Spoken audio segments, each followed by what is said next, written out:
Ladies and gentlemen, welcome to the Co-Optional Podcast. With all 4 cast members, just like always. Completely normal in every way. I've noticed Jesse, no difference. Yes. Are you drinking coffee then, Jesse? That is just unacceptable. I mean, what is that? Yeah. It's chai latte, sir. What? You LA motherfucker. Chai. That's Chai first latte. off. Ew.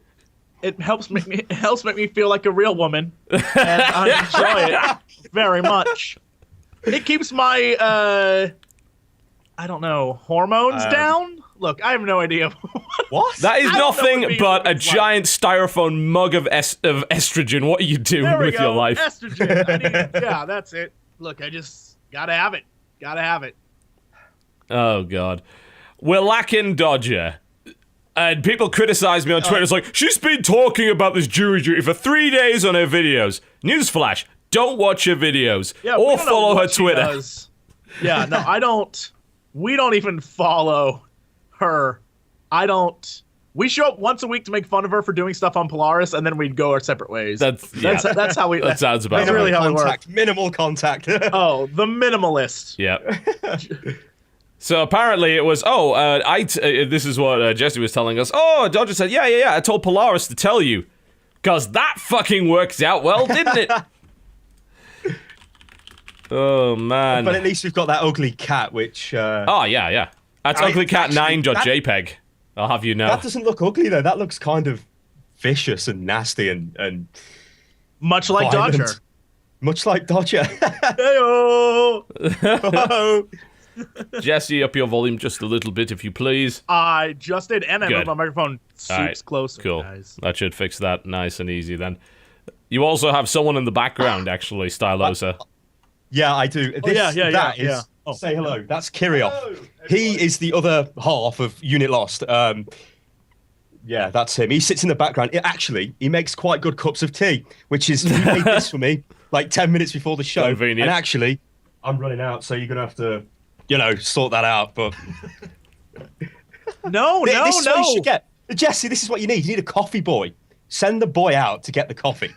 He has a dread shirt on. If anything, I'm afraid of him. He is He does it. too violent. Come here, show that t-shirt off. That's really Too good, that is. Is that dread. glow in the dark? It looks awesome. Come closer. Right. I love it. I love everything about that. Dread. Also, on the arm, love it. I Legitimate. love everything about that. He's just glowing in the dark in the background. He's like a presence that we're trying to ignore, but we can't. We can't ignore him. I was kind of There you slowly crop him out of the show. It's all right. He's gone. No, Perfect. what's he trying to do? Get rid of him. Oh, man. Welcome to the Co-Optional Podcast. We do occasionally talk about video games. Our guest today, who we have not properly introduced, is I would say one half of UnitLost too, but that's not actually correct. We've got the second half there as well. He's sitting in the background. We have. It's Tom, a.k.a. Stylosa of UnitLost. Welcome to the show. Thank you. Well, we were trying to get you on, but obviously it's a pretty awkward time for the British.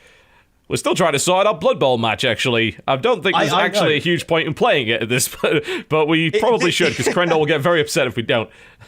He sent me some abusive messages, and it's not like him to do that. Play it right now. It really isn't. Can we No. play it right now? We actually have enough going news on? to not need to do that this week. We'll talk about porn, which I believe happened the other week. That was a quality discussion Twice. that was very enlightening for everybody. 2 times in a row. You guys start talking about food, I'm gonna start bringing up porn. That's our. We're like food. That's it. I've been told to talk about food. we're like the Cold because- War right now. If you launch, I launch. Don't do it. Don't do it. Yeah, All I'm saying is- I'm going to launch Wensleydale. You're going to launch styrofoam spray cheese in a can at me. That's not real food. TV's already on it. TV's got not real is food that? covered. You don't Oh, understand. You do not understand. What is that? So, I heard that Japan has some very strange Kit Kat flavors, and a few months ago I ordered some of the green tea ones, and they were really, really good. But they do a selection that you can order from Japan. This is 6 different kinds of Kit Kat in Japanese flavors. Now, some of these make sense. If you have a look at that, it's like, oh, that looks like a cheesecake. All right, that makes sense. There's the green tea one, there's an apple one. Then things start to get a little bit weird. What's that in the bottom right-hand corner? It looks like a can of spray paint or something. that's hot exactly. pepper? I think it's chili. Is it? That one looks Yep, like a that's right. Branston pickle sandwich in the corner there, and then there's the green ball of goop flavor. So, what are we gonna do? We're gonna, since they're all little Kit Kats, we're gonna take a bite out of each one of them. We're gonna do a little taste shit. test right here. We're gonna find out It took- which of these Kit Kats is actually legitimate. It took 3 years. 3 years and 100 podcasts. You finally started doing my bit. I've never Yeah, been more proud. I'm taking it. I've never been more proud.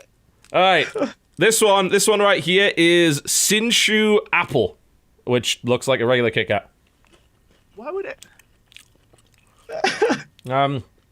So it's apple flavored Kit Kat. Which, Yeah, that doesn't sound good at all. that, no, No, it that's isn't. not- That's not good anyway. No. I don't know why you would make that. That is not a flavor that works. You need to have the green goop. Have green goop. Everyone's saying green goop is wasabi. Green goop? I'm hoping that's correct. Okay, this one right here. All right, Why are they so small? What's going on there? They're it's just a little sample pack. Because Like, the Japanese are so small. All It right. makes sense. so Like a this is full-size the candy color. bar in Japan. This is the color of this thing. That's what it looks like. So it's kind of Please be green. wasabi. Please be Snot. wasabi. All right. Okay. So here we go.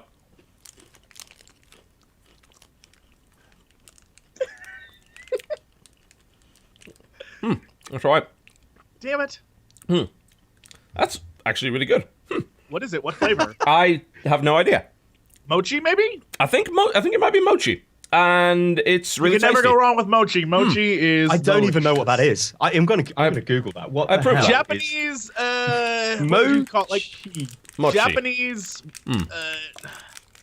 rice cake made of mochi. Yeah, I'm sorry, I can't read Japanese. Only one of these has an actual English name on it, like the one that says apple on it, and then everything else is just like Japanese. I have no idea what it is. All right, so this Marshmallow, one, maybe? I don't know what you would this call I think was mochi. cheesecake, which I mean that can't be too bad. That's got to be.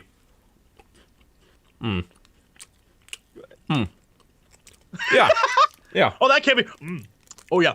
yeah. That's legit. That's kind of like a Oh, strawberry cheesecake that's thing. legit. All right. This one doesn't have a picture of produce on it, only this rather large yellow pepper. Oh my god! Please be disgusting. Okay. They can't all be good. No, no, they Especially can't. if Apple is the worst one. That's Apple's pretty bad. Okay, this is dark. This scares the shit out of me. All right. Yeah. All right. Okay, here we go.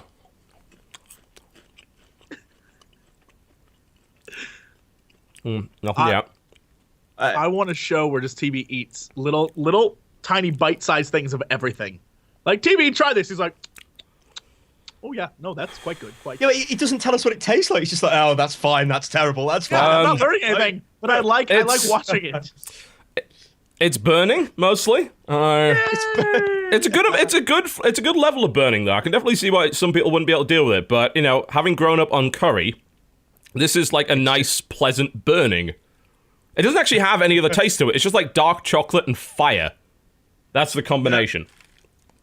All right, that leaves us with two others. I'm pretty sure this one is green tea. This one right here. I'm gonna try that. Because it has tea leaves on it.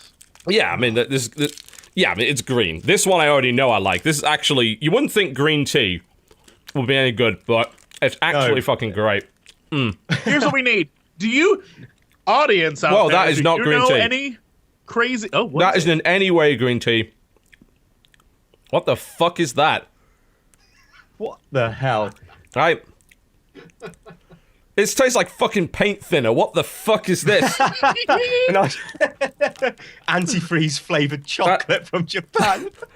I don't know what that is, but that is weird and I don't want any more of it. Alright, that is not green tea. That may have been wasabi, I'm not sure. And then Why we would have that be in this. chocolate. Which is Oh, the pickle. it's a pickle. It looks like a pickle sandwich. Like, what possible flavor could this be? It's a fucking toasted sandwich with what looks to be mince in it. So this might be beef flavor. Oh god. Oh yeah, apparently the flavor is hojat. What the fuck is that? Hojicha roasted tea. tea? That is not good. And Hojita. this might be the wasabi one. This may be the wasabi one. Okay. All right, here we go. We can only hope. Oh god, no. More. Do it again. Eat No. more. Yes. No. Why would you make this? Is it down in one? Oh, fuck me. That is unspeakably foul. That, I think, that must be the wasabi. That makes... No. Why would you do that? I mean, I don't know why you would do that. Why would you eat that? And why would somebody make that? I mean... God. That's like crippling, depressing disappointment in bar form. Oh. Let me tell you about Japan, my friend. Oh, bloody hell. No, I like, listen, right? I have never watched any kind of, like, anime or anything like that in my life. However... You're doing well so far. No, Fuck that, I'm listen, eating the rest of the cheesecake. I want to get rid of that the other taste. month, I watched Attack on Titan. I do not... I don't know. Like, now I have dreams of these, like, giant men with who are naked, who have no genitalia, and they're, like... running towards me. You're experiencing what I experienced 11 years ago when I watched Evangelion for the first time, and I had problems then too. I had dreams that were horrifying, and I was like, no, this is the weirdest thing. And that's when I realized anime isn't for me. It's not for everybody. Sometimes you'd like to be able to sleep at night. Yeah, no, that is a bonus. That is a bonus. Yeah. Yeah. Frightening. So, overall, I'd say 3 out of 6 of these are good, and the rest are fucking stupid. So, I know which ones to order in the future. Green tea, cheesecake, and the chili. And the other 3 can go to hell. Oh, man. Okay, well, so we did that to fill in a good 10 minutes of the show, because we're lacking one of our hosts, so this should make it easier. Why is my nose burning?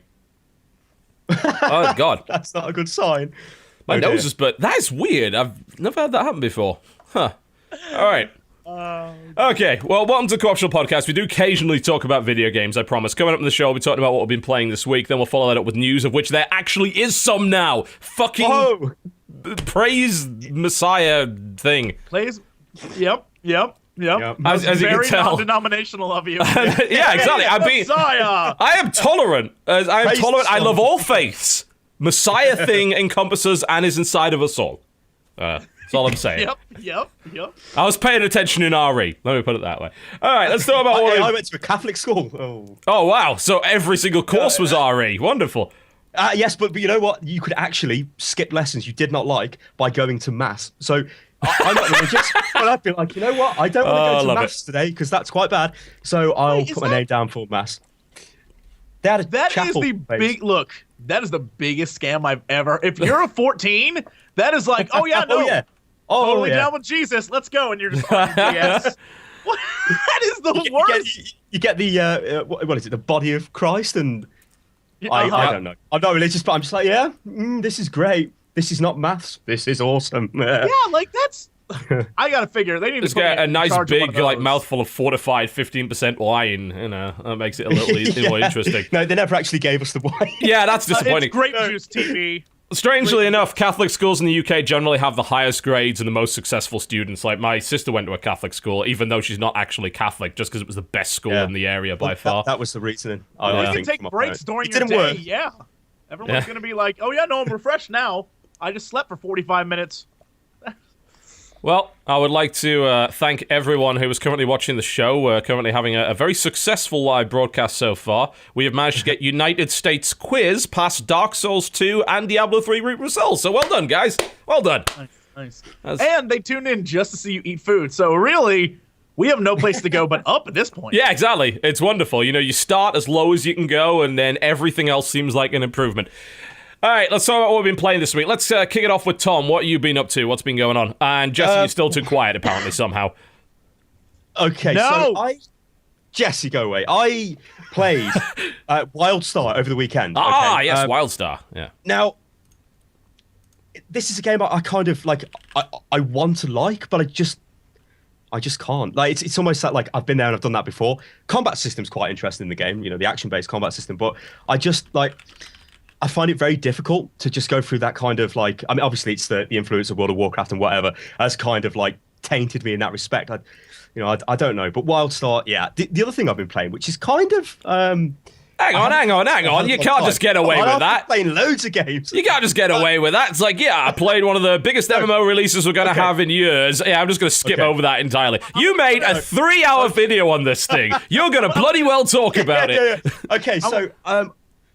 you were saying, Jesse. No, I was going to jump in and agree that I think that I don't know if it has to do with the actual game. I wouldn't say that it's WildStar's fault, but I have the exact same feeling that you have when I played WildStar, which was I think I've grown out of MMOs, like MMORPGs, because it's a lot of the same over and over again. And even though I had fun while I was doing it, I still had that, like, it's hour 2 now, and I'm still farming guys and running through quests, and it's like, oh God, I don't think this is for me anymore. I had that realization, was like, no, I think I'm over it. I mean, like I said, the combat system is pretty great, and like what I got from it is it's a WoW clone. You know, let's not beat around the bush. It is literally a WoW clone with a better combat system.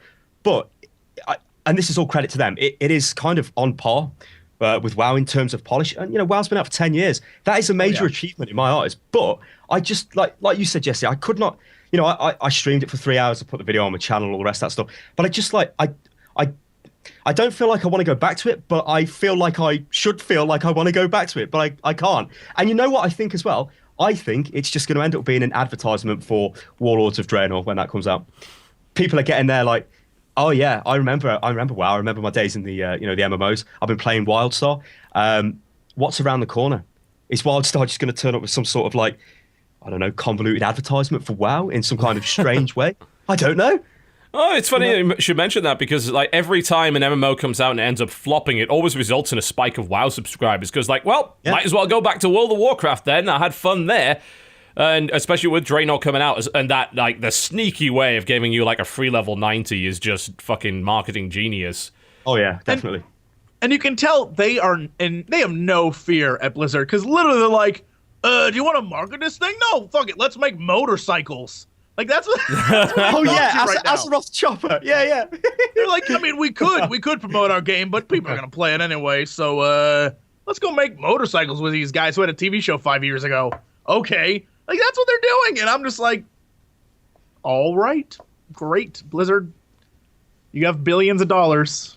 Congrats. You're right about the polish, though. Like, everything I see about, like, great animation quality, it looks like there's a good amount of combat feedback going on there. You hit something, it looks like you've hit something. And, I mean, even, like, the waypoint system looks really, really good. Yeah. Good user interface. But, like you said... as well, so, you know... Yeah. I think, you know, I'm done. I keep saying this time and time again. I must have said this for, like, a year on the show. Look, I'm kind of done with the MMO thing, you know. I sort of feel sorry for Carbine, though. I mean, like, you can see there is a lot of effort there. Like I said, there's a lot of polish. It is a good game. You know, I mean, we look at Elder Scrolls Online. We're not going to talk about that idea. Yeah. No, which is terrible. Yet, you know, I think WildStar is kind of, is it possibly going to go the same way and maybe not do as well? Because Big Daddy WoW is around the corner. You know, I know way, way, way too many people at this point who are really hyped about WildStar. And I think because it has the same polish as WoW, and it has the character design that I think WoW's trying to get to now, where the characters are very fleshed out and it's very comic booky and cutscene wise and character creation wise. It looks great. And then they're saying, and I mentioned this a couple weeks now, who knows if it's true, but they're saying they have enough content for a year and a half after launch. So endgame content. Yeah, that's what they said. And so if they have that and they have the hype that they have, I don't think there'll be any problems with that game succeeding. But I don't know if it's on my radar anymore. I mean, could you say it's the same as like Guild Wars 2 kind of hype? Because I know that was hype to high heaven. No, I played that and no endgame, and that's what I just stopped playing. You know, I was very anti Guild Wars 2 hype, and I got shit on by the internet for it.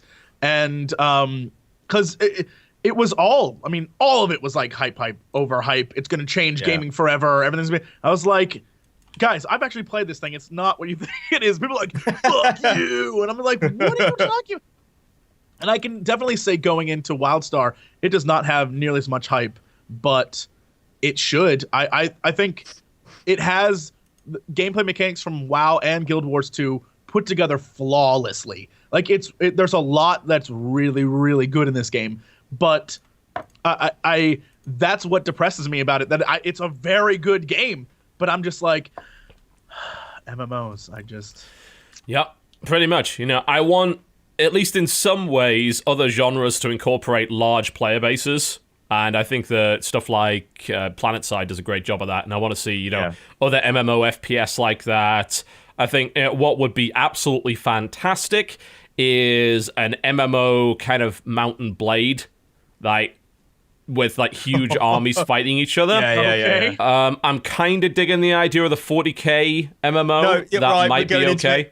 There should be a 40k MMO. Well, there not is. the one they're making. No. Yeah. We're talking like an actual, the lore in that universe. Yeah. Hell, you made the video, didn't you, where you broke down all the games and spoke about, but literally the lore, the 40k lore, specifically of Warhammer, is it's so detailed. Like, there is so much scope there to make a game of anything. But what the hell do they produce? Some shit iPad game nobody cares about. Oh, Christ. You know what? What shows just how disgraceful the iOS marketplace is. So you go on Steam and everyone just completely shits on Storm of Vengeance, and rightfully so, because it's terrible. You go to the iOS store, 4.5 stars. Yeah, this game's really great. No, it's not. What level of standards have you motherfuckers got that you think that somehow Storm of Vengeance is great? Come on! It's not like there are... there's loads of bad games on iOS, that's the point, but there's loads of good games on iOS as well, and people fucking ignore those in favor of some shitty lane-based strategy which requires basically no strategy of any description. Yeah. Ugh. And there's no way one orc boy would kill a space marine. Oh, yeah, fuck that on the lore aspect of things. No way. No way. I get really salty when that happens. I get super salty about it. No way! You know what a fucking 3+ armor save is, you assholes? Get out of this! No way a fucking lasgun's taking down a space marine. Oh, man. Yeah. But MMOs, I don't know, I just... As you say, it's that thing that you were saying, it gets me as well. I feel like I should be liking it more than it is. It's from a critical standpoint, it's this game is doing everything right, and I don't want to play it. I'm but why? It's that one hang-up I've got. I think I can, almost any other gaming genre, I can kind of get over it. I've been playing a bit of Tex Murphy, right? And it's a genre that I despise, but I'm kind of getting into Tex Murphy a little bit. Why? Because FMVs, bring them back. Yes, because FMVs. I can't talk too much about it because, there's an embargo on it till midnight, but if you played the demo, you know exactly what I'm talking about there with the FMVs. But when it comes to MMOs, even the best fucking MMO that they can possibly make, I'm still going to probably not play it because I'm just done. The problem is, it's hard for us to do it though because the time investment's too much. We can't. Huge. That's it. We can't just go away and. I mean, you guys are good examples of this with your WoW history. On your channels and such. You know what it's like to. As soon as you stop playing the game, you can't really. What the hell else are you going to do for your YouTube channel if you're spending all day and night on the thing? And as we say, we're older now, and we just haven't got the time in the day to sit there and play God knows what MMO till 3 a.m. every day. When I think I would really like the time to play this, and I sit down to play. A few hours later, it's I don't know that was that good time that I just spent, Yeah. That's the problem I always got with MMOs. It's I spent 4 hours, what did I get out of it? You always get something out of it, which I think is actually a really good selling point for a lot of people. Every time you go on WoW or whatever and you do a quest, you've done something that stays with you. You've gained experience, you've gained gold or an item, and you can just log off and feel like you've accomplished something. The opposite side of that is that they give you so little. It's it's a tiny piece of fucking kibble. Little bit. They're just hey, here's a little treat that we give you. And it's I just spent 4 hours getting that little treat. Yeah, but you got a treat. Yeah, but it's not substantial. It doesn't fill me up. Once I've eaten the treat, that's it. It's 5 seconds of pleasure for the 4 hours of work I put into the treat. You still want some more Kit Kats? Is that what this whole thing about? No. Okay, he's talking about pleasure. Don't want any more Kit Kats. 4 seconds of just get a little bit. You just get a little bit. Just a little bit of pleasure. No more Kit Kats. Fuck Kit Kats. I now hate Kit Kats. That's how I feel about MMOs. I think a lot of people feel that way after playing WoW for so long. It's just oh god, I see the value in this, but I just don't want to invest the time. What else have you been playing? Oh yeah, so I haven't. So I watched the DreamHack Invitational. So I watched Impact. Sorry, in the final. It's been ages since I've watched any StarCraft or any esports in particular. So this made me feel like playing StarCraft 2 on the ladder. After about a year and a half of not actually playing it, I was quite surprised. My muscle memory was kind of there to some degree. And I placed in, I think I'm mid-gold. So that's not too bad. Not too bad. But I will rapidly get demoted into most likely copper. Copper doesn't Bronze, exist anymore. You should be okay. Doesn't exist. Oh, actually, you know what? There was I was playing against a guy, and he had some sort of like 3D thing on his command center. Yeah, you can and he do was that. saying it's from League of Legends. I was like, I don't know what any of this is about. I don't Yeah, know you if can, that's true. if you join a clan, you get a little. Yeah. You can set up an icon that lets you spin around near that. It's pretty cool. Because I've seen it on the esports broadcast, but I didn't realize it was in the game. But yeah, I played StarCraft 2, and you know what? I absolutely love that game. I like games where you're kind of on a level playing field, and you've got if you put the effort into it to kind of practice and such, you become better, and then you can like the rush of beating somebody, which is a hard fought game. You can't beat that. You just cannot beat that. It's so good, so good. Let's get competitive. Yeah, it's great. It's awesome. Yeah. So yeah, that's basically what I've been playing this week. That's definitely the way I feel about StarCraft still, especially when I'm streaming it. It's the wins feel better than wins in other games. You know? Oh yeah. I could play a Dota style game and it's like, okay, cool, I had a win, whatever. And then I get super ragey about the loss, but I'm like, oh, a win? I guess that was okay. But then in StarCraft, I'm like, if I lose, I'm just like, okay, well, this is why I lost, let's not do that again. And then when I win, it's like, I'm a fucking bourgeois! You know what it is? It's you're on your own. It's you versus somebody else. If you lose, it's your fucking fault. You go away and watch the replay, you work out why you've lost. It's none of this, my team were terrible in LoL. It was them, not me. You're accountable. And I think it takes a kind of a different type of personality for somebody to sort of think, that's fine. Like, I don't think Jesse could do this. In fact, Jesse, do you even play StarCraft? Have you even played it? I don't play any sort of like competitive StarCraft mode. I'm the guy who's like, let's do 6 hours of tower defense. I was like, boop, boop, boop, boop. Yay, boop, boop, boop. That's how I play, and I'm great at it. You put me, if you're like, okay, so your build order has to be like barracks, build a farm. Like, I don't know what you're talking Barracks, about. Barracks, right now. farm. Yeah, it's pretty standard. What's going on here? Yep, I don't do that. But yeah, I mean, it's been a long time since I've played it, and I don't know how much I can actually go forward and keep playing it, because I will hit a wall where I won't get any better because I'm not going to put enough time into it and that stuff. But I do enjoy it. Fair enough. Chat's reminded me of how one time at Husky StarCrafts, I lost to a girl who played with one hand. And I got the shit kicked out of me. I was like, I got this, guys, I got this. No, it was bad. You must have been playing Megumi Expert, right? Oh, yeah, yes. you got your ass kicked. She's like high masters. Oh, she yeah. fucking ruins your day. She one-handed, just like blah blah blah. I'm like, Yeah, what are you sounds doing? about right. Sounds about right. Yeah, she's ridiculously good at the game. So I decided to pick up Dota style games again, and because I actually saw it in a banner ad, and I thought, oh yeah, I remember this game. I haven't tried it yet. I should try it, and that's Dawngate. And I played a few games of that, streamed a bit of it as well. I like it, actually. I'm getting into Dawngate in kind of a big way at the moment. Now I gotta look this up. Is Dawngate the one with the there's like a trait system or something where you pick your you don't actually, you're not a support, you can be any character but be the support, and you get sort of different bonuses, don't you? Like yes, it's all a bit vague, but yeah, it's the EA MOBA, isn't it? Yeah, it's by a company called Waystone, and it's published by EA. So what I imagine happened is that EA's like, shit, we don't have a MOBA or a Dota game or whatever you want to call it. We better get one. Let's find one that's in development and offer to publish it, which is basically what seemed to have happened with Dawngate. Old Republic as well. Shit, we don't have an MMO.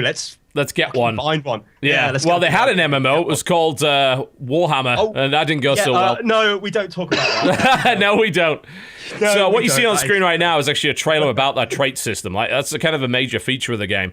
So you pick your hero, and then you pick a trait, one of 4 different traits or roles, and all of these roles give you a bunch of different buffs, and they're kind of self-explanatory. Like, Predator is what you want to pick if you want to go roaming and ganking, And you're going to get a bonus every time you kill. You're going to get way, way more money and experience from killing an enemy hero than you would anywhere else. And you get a couple of other bonuses which help you out. There's a role for jungling, which is the hunter. So you go in the jungle, you get passive lifesteal on jungle creeps, and you get a chance every time you kill a jungle creep to get a bunch of bonus gold. The tactician, which is the role that I play most of the time, is basically like a support/harass. You gain passive gold for kills near you, so you don't have to last hit. So, you know, in like Dota or League of Legends, if you're not last hitting, you're not really getting any money. So, like, I hate that. Well, you've got to kind of sit there, which sucks, you know, because you're playing the support and you're sitting there. It's like, oh, God, great. So the carry's getting the last hits, and I'm just kind of trying to help him out. Here, like, you're encouraged to harass a lot, and every time you hit a hero, it starts like a 5-second countdown every time you do it. You get you get gold immediately every time you hit them. So you're encouraged to keep harassing, keep harassing, keep harassing. And then there's a gladiator role, which he gets more gold from last hits than anybody else. And he also gains, I think it's like a damage bonus against creeps in lane and things like that, or something along those lines. And the roles are really flexible. We actually played a team which was 4 tacticians and 1 jungler. We had nobody that got bonuses from last hits at all, and we ruined the other guys completely. Yeah. So there seems to be like in solo queue in particular, it seems like it's harder to fuck up. Like, it's harder to doom your team from the very start in the way that you can in, say, League of Legends. Like, oh shit, we don't have an AD carry, or we don't have a support. Well, might as well surrender now. In this, it's like, well, you know, you can kind of make that work. And the item system helps there as well, because it's very ubiquitous. So, like, almost every item has a use for everybody, because the stat system's kind of very homogenized. There's, as far as I know, there's no mana in the game. I haven't found a single hero that uses mana. It's all different kinds of energy systems, basically, or cooldown-based stuff. And they have a lot of nice little twists on all of that, and they like to do skill synergies. Like, it's like, once you use one skill, you can then combo it with this skill or this skill, which will give a bonus. Yeah. There's this hero, which is I think it's an otter. I can't be certain, but it's an otter, and she's bitchy. She complains about everything. But she has this eel, and she slaps people around with it. She just gets her eel out and just slaps you around the face with it. And she can either... Sounds like a good night out. Yeah, it's a pretty good time in Birmingham on Broad Street on a Friday night, isn't it? But you can electrify the eel, or you can make the eel steal life. And when you do that, you've got a little buff that stays on for a couple of seconds. But if you then do her Q, which is kind of like a forward dive, while that's on, it'll take the buff away, but it'll apply either a 1-second stun or an instant heal, depending on what buff you had up at the time. And her ultimate basically is Space Jam. Essentially, she flies into the atmosphere with another hero and then just dunks them. It's kind of great. So I found like a fairly pleasurable single-player sort of solo experience with it, because it's harder to fuck up from the very beginning, and since heroes are really flexible, you can kind of fill in the role that you feel you need to at the time. And, you know, people aren't arguing over last hitting because the tactician role exists. The jungle's actually so big in that game. There's only 2 lanes in a fucking huge jungle. If 2 people want a jungle, it's entirely legitimate. You can have 2 junglers without any problem, because there's so many jungle creeps to kill. So there's that, and there's also this nice little karma system. At the end of the game, you can give out karma, and at the end of each game, you also get a reward. It calculates how good you were in the game, and also how much people liked you and how nice you were. It gives you a bonus to that. It puts up this kind of rating bar, and then you get given this chest, which unlocks to give you, like, the in-game currency, which is destiny, or some soul stones. I think they're called spirit stones, which are like runes in League of Legends, only kind of a little more complicated. So, yeah, I've been having a decent amount of fun with it. It's pretty good. It seems like it's the kind of game that's worth trying, maybe if you like Dota-style games, but maybe the current ones are not really your thing. It's a nice little sort of slight evolution on the League of Legends formula. It sounds like it's kind of in between almost, like it's trying to not be as like, it sounds like it's trying to work on the toxic community as well, which, you know, like I think like League of Legends, I mean, me and Kiri played League of Legends like late 2011, maybe early 2012, pretty bad. We were addicted to it. But like, I literally cannot get back into that game because I sit there, and as soon as I join a lobby and like the toxic community, I sit down, I'm like, you know what, I'm 27 years old. I do not want to sit here with some guy throwing all this abuse at me. Yeah. I'm like, what is this? You know, and then you get into the game, you're kind of forced into like a 30-minute plus match, which you don't want to leave because you're going to get penalties for that. And it is really annoying. You know, but having said that, we had some really good times playing League of Legends with a full 5-man team. Yeah. That was great. That was absolutely great, that was. But yeah, I don't know. I mean... It's the community's a real problem in all of those games. It like is, it I like really that is. Dawngate's trying to work on it. You still have those matches. Like I've done maybe 10 games in solo queue, and I had this one match where we had one guy who was just playing terribly and was pretty much doing it on purpose, and then this other guy who wouldn't shut the fuck up. Like, he just kept talking and talking about his ping, about his ping, and he had like an X, he was basically XX Sephiroth XX, at least he might as well be. He's like this 12-year-old kind of nickname, like, shut up! And like, he started talking in like all chat as well, and the other team's like, oh, shut the fuck up! And he went AFK for like 10 minutes, and I was just like, fuck me. He had to go check on his router, bro. We were trying to surrender, but he'd come back and deny the surrender every time, and it's just like, fuck me. Yeah. But, most of we reported him, and obviously he got shitty rewards at the end of the match, but you're gonna find that every now and again. It's a team-based game. It's why, like, I will never play Heroes of the Storm with any less than 5 people.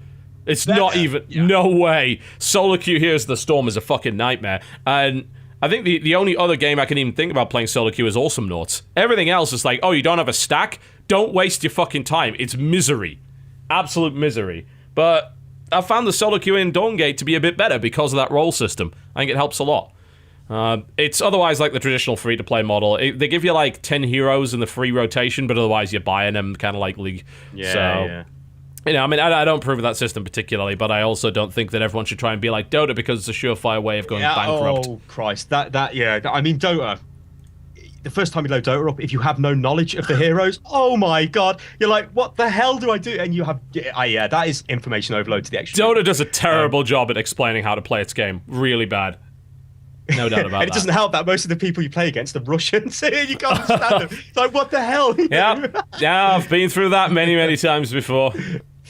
It's a hard genre to get into, It is.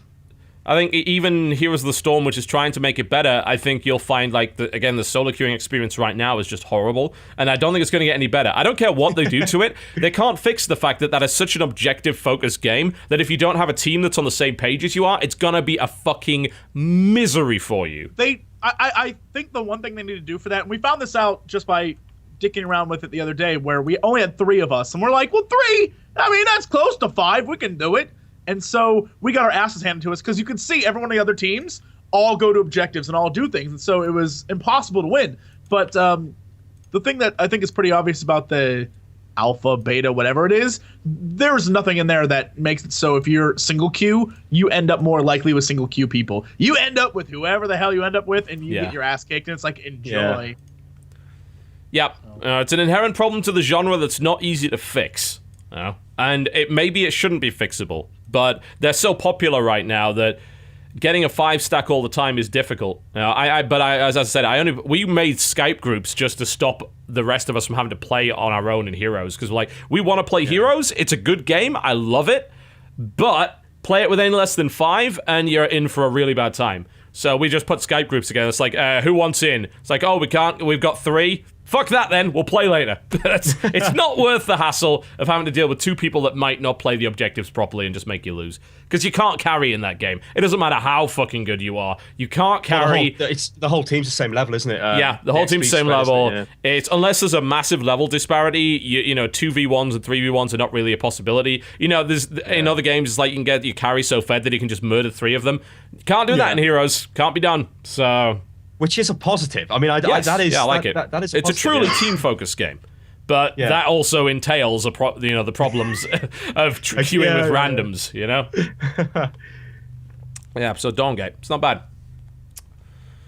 I think what else have I played this week? I played an iOS game that I actually like.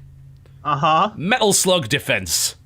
Oh, shut up. No, I shit you not. It's great. Good? Yeah. I didn't expect it to be. But it actually got the Touch Arcade's Game of the Week. I'm like, really? It got Touch Arcade Game of the Week? That's unusual. So I play it. They use all the original graphics and animation, so it looks great, and it sounds great as well. And it's basically a lane defense that's about 20 times better than Storm of Vengeance.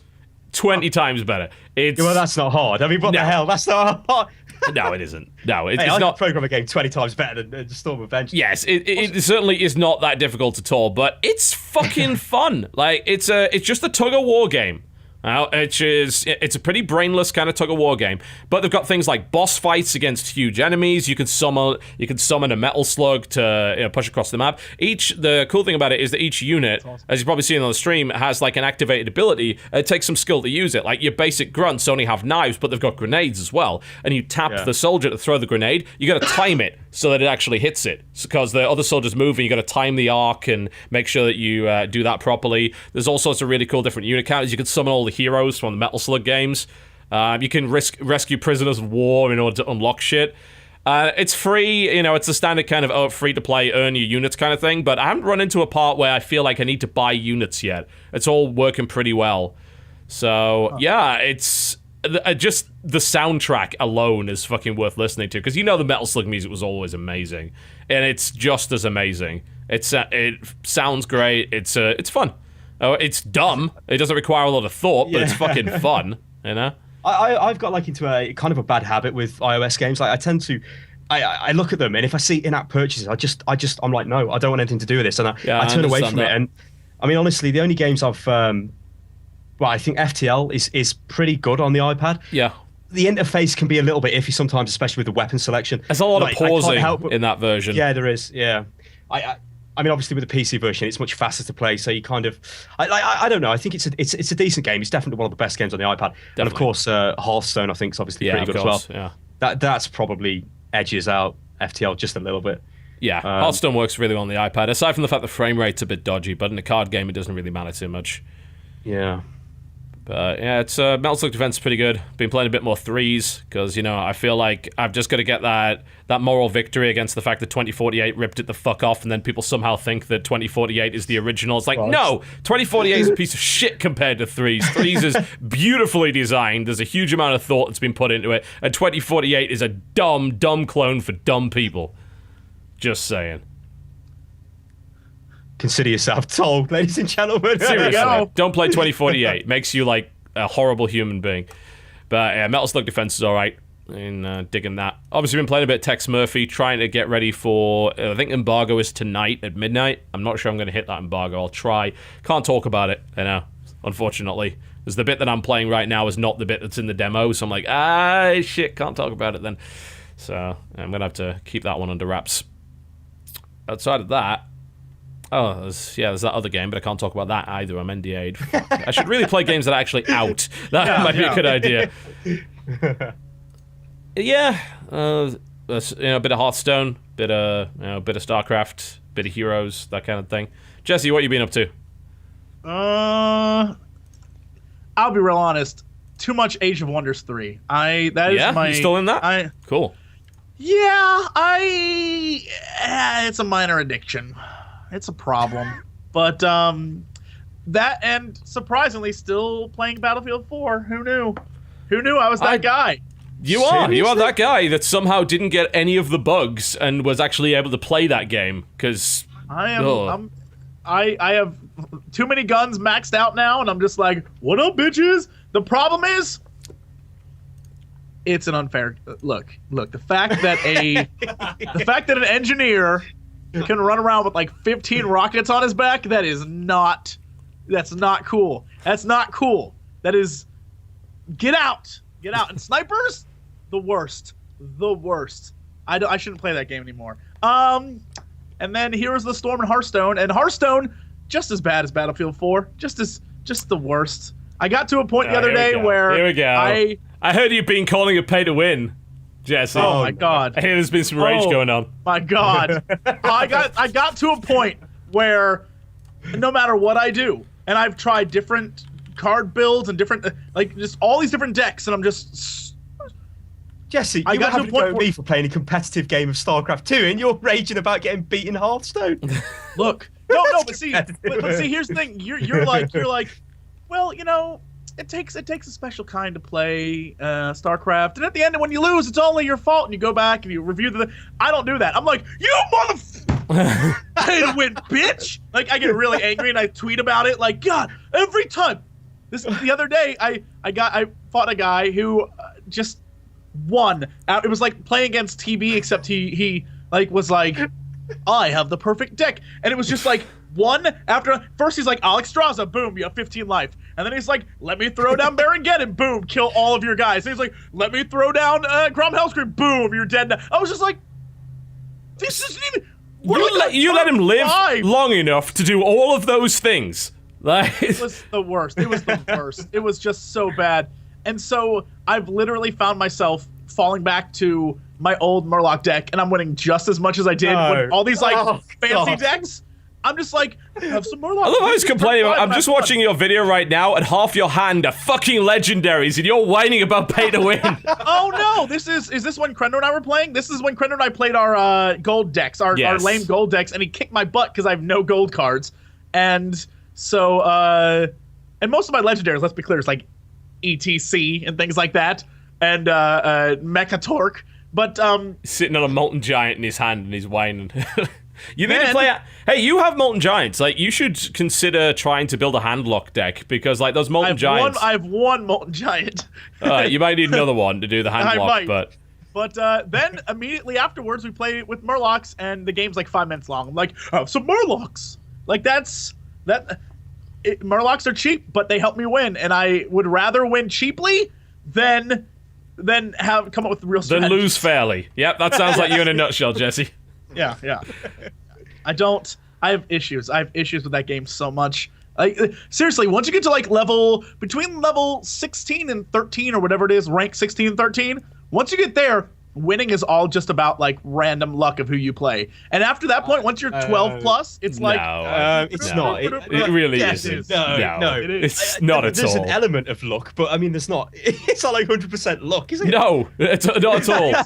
Luck. It's your draw. It's luck of who you play, if a person has great cards or not, or a great build. Luck of what you draw. It's true. It's true. And to say otherwise is BS. I'm sorry, but you need to watch a pro-level stream. You fucking watch Trump on his free-to-play decks and tell me that luck's involved there. Every now and again, he'll run into... Have you seen his builds? His builds are like... What's his win rate? Yes, I have seen his decks. It must be insane. It must be insane, his win rate. Yeah, it's got to be. All right, he's a pro streamer who his job is like, look at me, I play Hearthstone. So you know, like... Aha! So, in other words, you are disproving your own point. You're saying it's luck-based, and yet someone could be a pro streamer at it and win more than average. How is that possible if it's just luck-based? That's because he's one of those guys who, like, takes it way too... It's like those, It's his job! Of course he takes it seriously! I don't take it seriously. I know! That's abundantly clear! I should be... Just because I'm on the internet, I should get at least level 14. At least. Let's be clear. Let's be clear. That's a freebie. A freebie. I have been a fan of Blizzard for years. Trump, I don't even know that kid. He's probably like 14. And he just started playing. I don't know him. He probably... What? He's probably 14. He probably... His fanboys are probably all like, you know, after they watch... Oh God, what's awful on YouTube? After they watch, you know, Michelle Phan put makeup tutorials on, then they go over there with their new makeup and they're like, "We love you, Trump." Yeah, that happens. What? I'm trying to start beef. That Trump guy sucks. What a smelly girl. Oh, beautiful. Beef. I want to have the first internet YouTube beef. Can we make that happen? What do you mean the first YouTube beef? That's never happened before. Is there? Are you kidding me? I don't follow YouTube. Do the kids have beef with each other on there? Yes, frequently. Yes. Do they make videos? I want to make videos where Trump. Yes, they do that as well. In fact, there's an entire COD scene based solely on that. Sorry, Trump. I thought we were gonna have something. Trump's cool, the nicest fucking guy. Why did you do this? You know what? I heard Trump is an asshole. And he uses all of you. He uses everyone who watches to make money, and then he spends it on hookers and blow. True, that's what I heard. That's what I heard. I'm on the internet. We hear things I heard directly from YouTube and Twitch. Twitch called me the other day and was like, you know who's the worst? Trump. I wouldn't make this up. I wouldn't make this up. Call me Trump. We'll make this the best beef there ever was. I don't... That's what I heard. What a brilliant time to go on the break. When we come back, we might be talking about news, but I can't guarantee it. You're watching the Co-optional podcast. People still want Jesse to be louder. I don't. We'll be right back. Ladies and gentlemen, welcome back to the Co-optional podcast. Oh, I don't have any more Kit Kats for you. I do have this, however. erfrischend Zitronenthal. I think. German. I It's thought- got to be Possibly. Is that German? It says 13 erfrischend Zitronenthaler Umplatt von Edelsaatbiete Schokolade. You know who drinks that? Trump on his screen. Damn Nazi. These are tasty. Oh, What the hell is wrong with you? Oh, where's that come from? What the Well, hell? I can't help it. I can't help it. Hey, That what? Trump is his family was in the SS. True story. I heard it from Twitch. He's Chinese! Hell. Guys, Jesus Christ. it's the perfect plan. He's the first wave of the invasion. Then the rest of China comes. It's only a matter of You're time. baiting Tumblr now. That's what you're doing. And don't worry, we see right through it. You are very transparent. Don't ruin this for me, TV. Too fucking late. All right. Did we miss anything on the what we've been playing this week, or shall we move on to the news? No, let's move on. Let's go. All right, Yeah, Deuces. come on, let's go. News. All right. There's a lot of it, actually, over the past couple of weeks that we can actually talk about. For instance, the brand new Call of Duty, which is titled Call of Duty Weaponized Kevin Spacey. Here's the thing. Featuring Frank Underwood. Everyone in the world's like, if you look at all the comments, you can see the just overwhelming amount of Call of Duty hate. I don't care. I love Kevin Spacey as an actor. I will play that game just to see what it's about. I won't love it, but I'll play it just to see Kevin Spacey be a bad guy. Here's the thing. If they want to make a fortune off me alone, they need a Kevin Spacey playable character DLC. I want that. And you don't play as this character in the game. You play as Kevin Spacey in Call of Duty. And he just unloads machine guns and shit. I want that. I want that so badly in like power armor. Make it happen. It's entirely possible. I believe in Ghost they just added a Snoop Dogg announcer pack that you could download. Oh, God. Yep. Yeah, they realized their demographic. No doubt about that. Oh, no. I've got a confession with Call of Duty. It's like this thing I do, and I don't tell anybody I'm doing it, and it's like I'm watching a horrendously bad film. In fact, there is a film on Netflix which is about Attila the Hun coming back from the future with a spear, and he kills people. Wait, you mean from the past, right? terrible. Unless Attila the Hun is No, in I the think he's future. from the... Yeah, no, he goes to the future, and then it's very complicated. Apparently. Right. But To like, Call of Netflix. Duty, it's kind of like that, because it's this, like, it's brainless entertainment. I play the single-player campaigns. I don't really play the multiplayer, if I'm honest. But, yeah, it's sort of like, pay your $50 or whatever admission, sit down, forget about everything. Although Ghost was absolutely terrible. I've got Ghost to say was that. bad. That was fucking terrible. I'll freely admit to having a decent amount of fun with Black Ops 1 and 2, but Ghosts, there's a fucking... Yeah, no, Ghosts. What the piece hell? of shit. I mean, they only recently got the field of view sorted, so that was great. But It didn't even run properly, did it? On no, it launch didn't. either. It didn't. was It ran like shit. Like there were yeah. certain sites in the game that would halve the frame rate when you opened the site. I was like, you kidding me? So you literally cannot use that gun, otherwise you will lose most of your frame rate. It's like, what is wrong with this? Oh, it was such a mess, such a fucking mess. This is the weird one though, because like this is the first one that Sledgehammer's done on their own. They helped out a lot with Modern Warfare 3, which I didn't rate. You know, that wasn't much cop, honestly, considering it was this. It ran as badly as all the other Call of Duties did on PC. You know, it was a bit of a joke there, but I'm interested to see what they do with it. I'd like to know what's like going to be the extra mode, because they always do the multiplayer, and then lately it's been there's some kind of co-op, we just don't know what it is. Treyarch always does zombies. Infinity Ward lately has said, oh yeah, we can do aliens. We'll do aliens. So it's kind of a dumbed down zombie mode there. What does Respawn do? Do they go back to what I think it was COD 3, Modern Warfare 3 did, where they had like a Spec Ops mode, which is co-op missions? Or do they do something completely different? They do Titanfall. They do Titanfall, and they laugh at everyone. Like, get our mechanized armor. Watch it happen.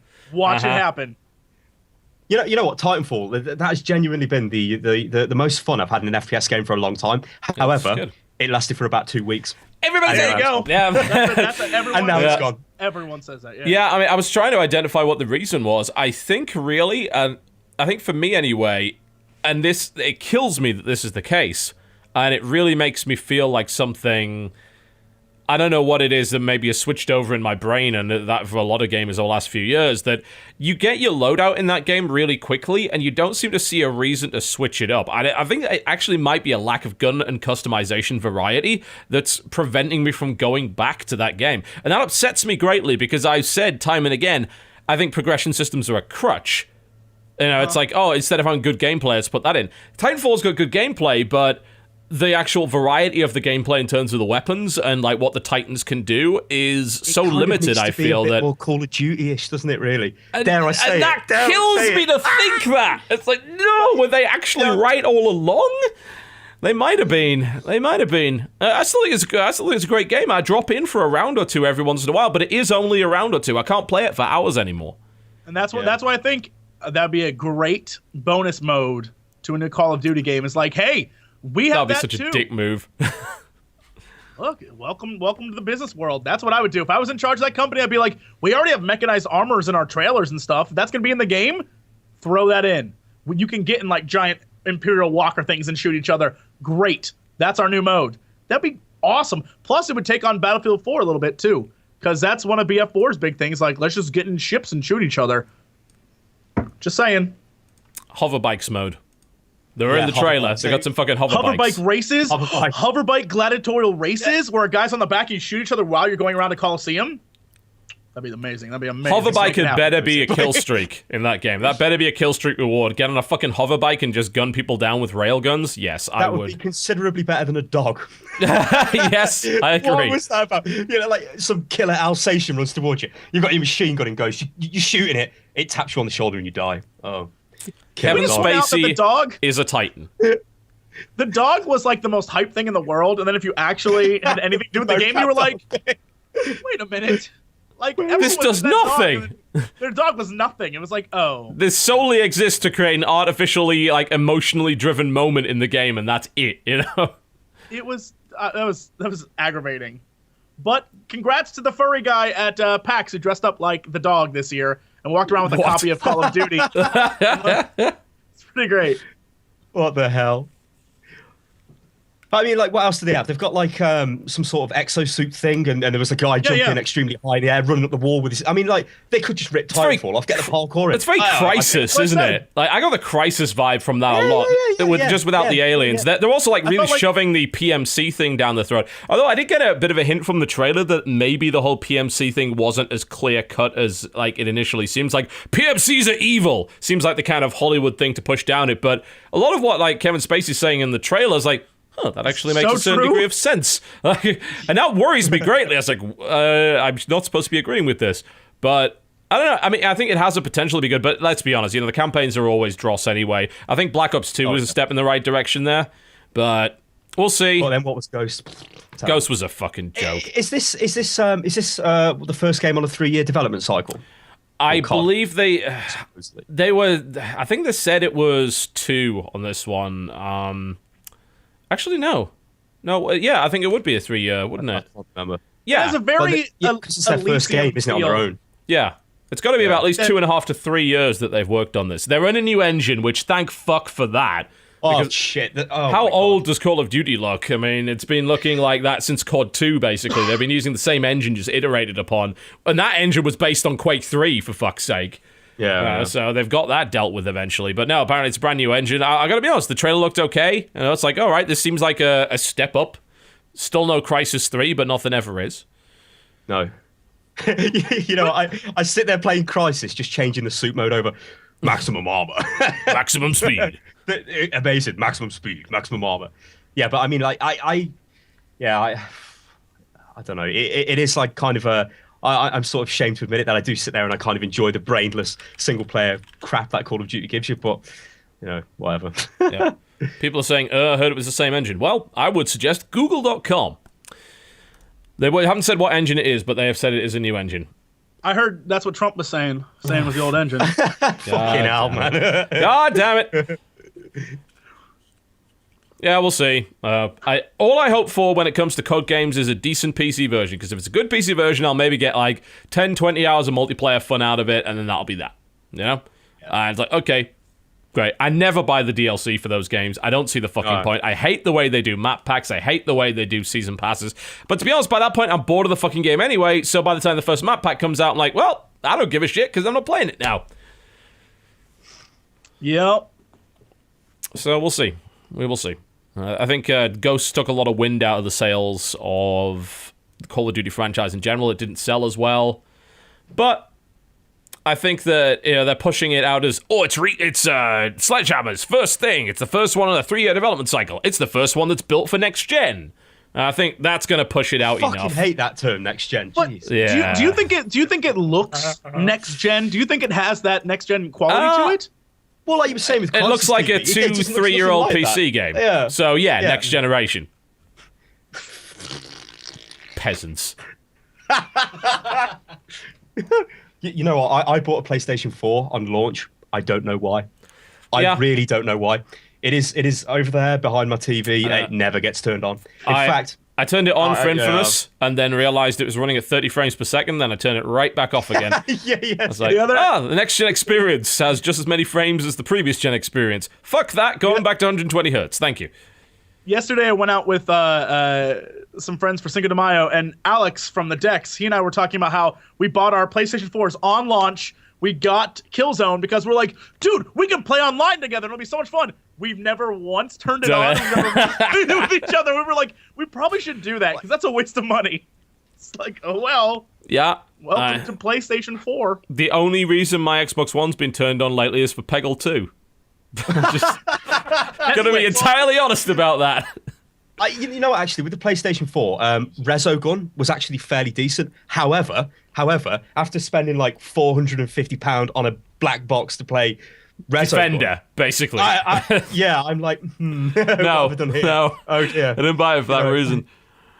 Yeah, I was so pissed off with the Xbox One's launch lineup as well. It's like, it had about 4 games in it. It's like, I could actually dig this. And I was hyped for Dead Rising 3 because I love Dead Rising. I've loved all the Dead Rising games. Come in, the thing's running sub 30 FPS. The controls are fucking floaty as shit. I'm like, oh no. Never got out of the starting area. I hated it too much. You want to know how bad the Xbox One is right now? I am at 79% achievements for Rise. 79% achievements. That's the only thing I have to do right now is go grind achievements in a game I don't like. What the hell? Oh no.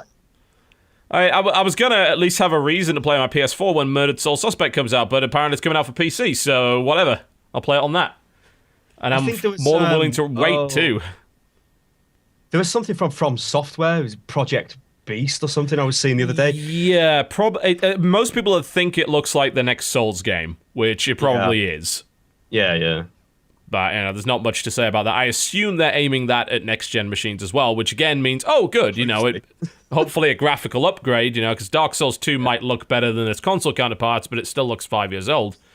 So. Yeah, it does. I mean, like the Dark Souls 2, like people will say the PC port is great and whatever. It's better than the first one, but still not brilliant. No, well, that's what people compare it to, isn't it? They compare it to the first one, and it's slightly better, but like you said, it's visually it looks like a PC game from 5 years ago. It does, and still that version looks better. I demand 120 at least. Yeah. I decided to 4K downscale that thing because I've got spare power, so I'm gonna run it in 4K and downscale on my graphics card. It's like, that texture still looks shitty, regardless of what I do. The lighting's still not very good, so there's no amount of downscaling that I can do to actually make that good. But it is definitely a lot better than the first one was. There's no question about that.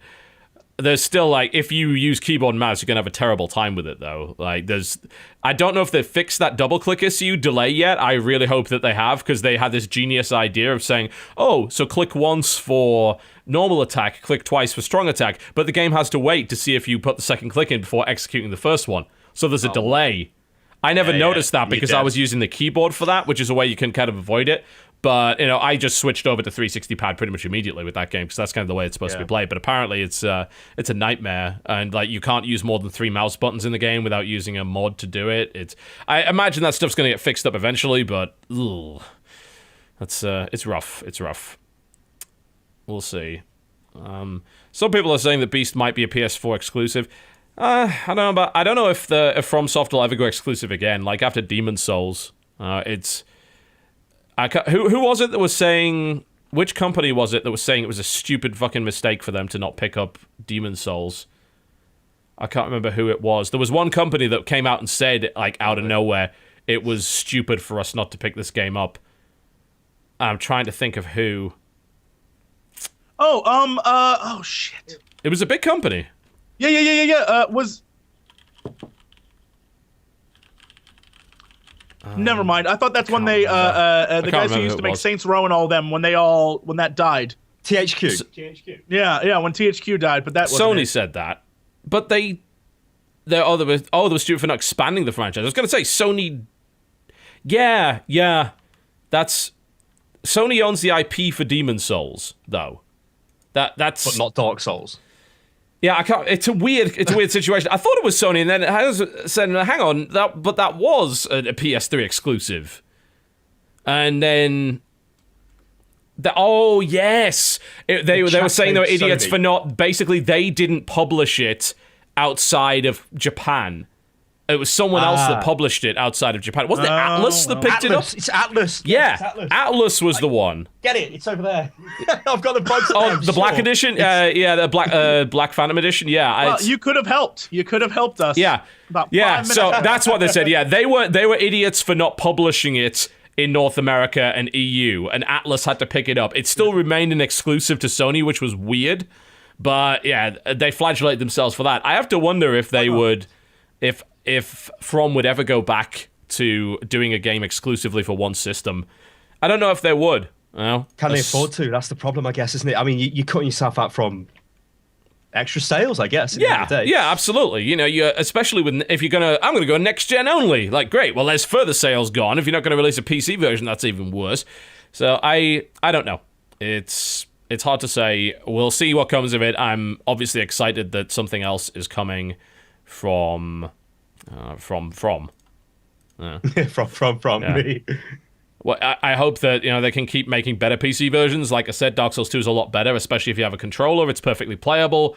If you have a keyboard and mouse, it still isn't. But hopefully they can fix that up. I'd like to see Armored Core come to PC. That would be nice.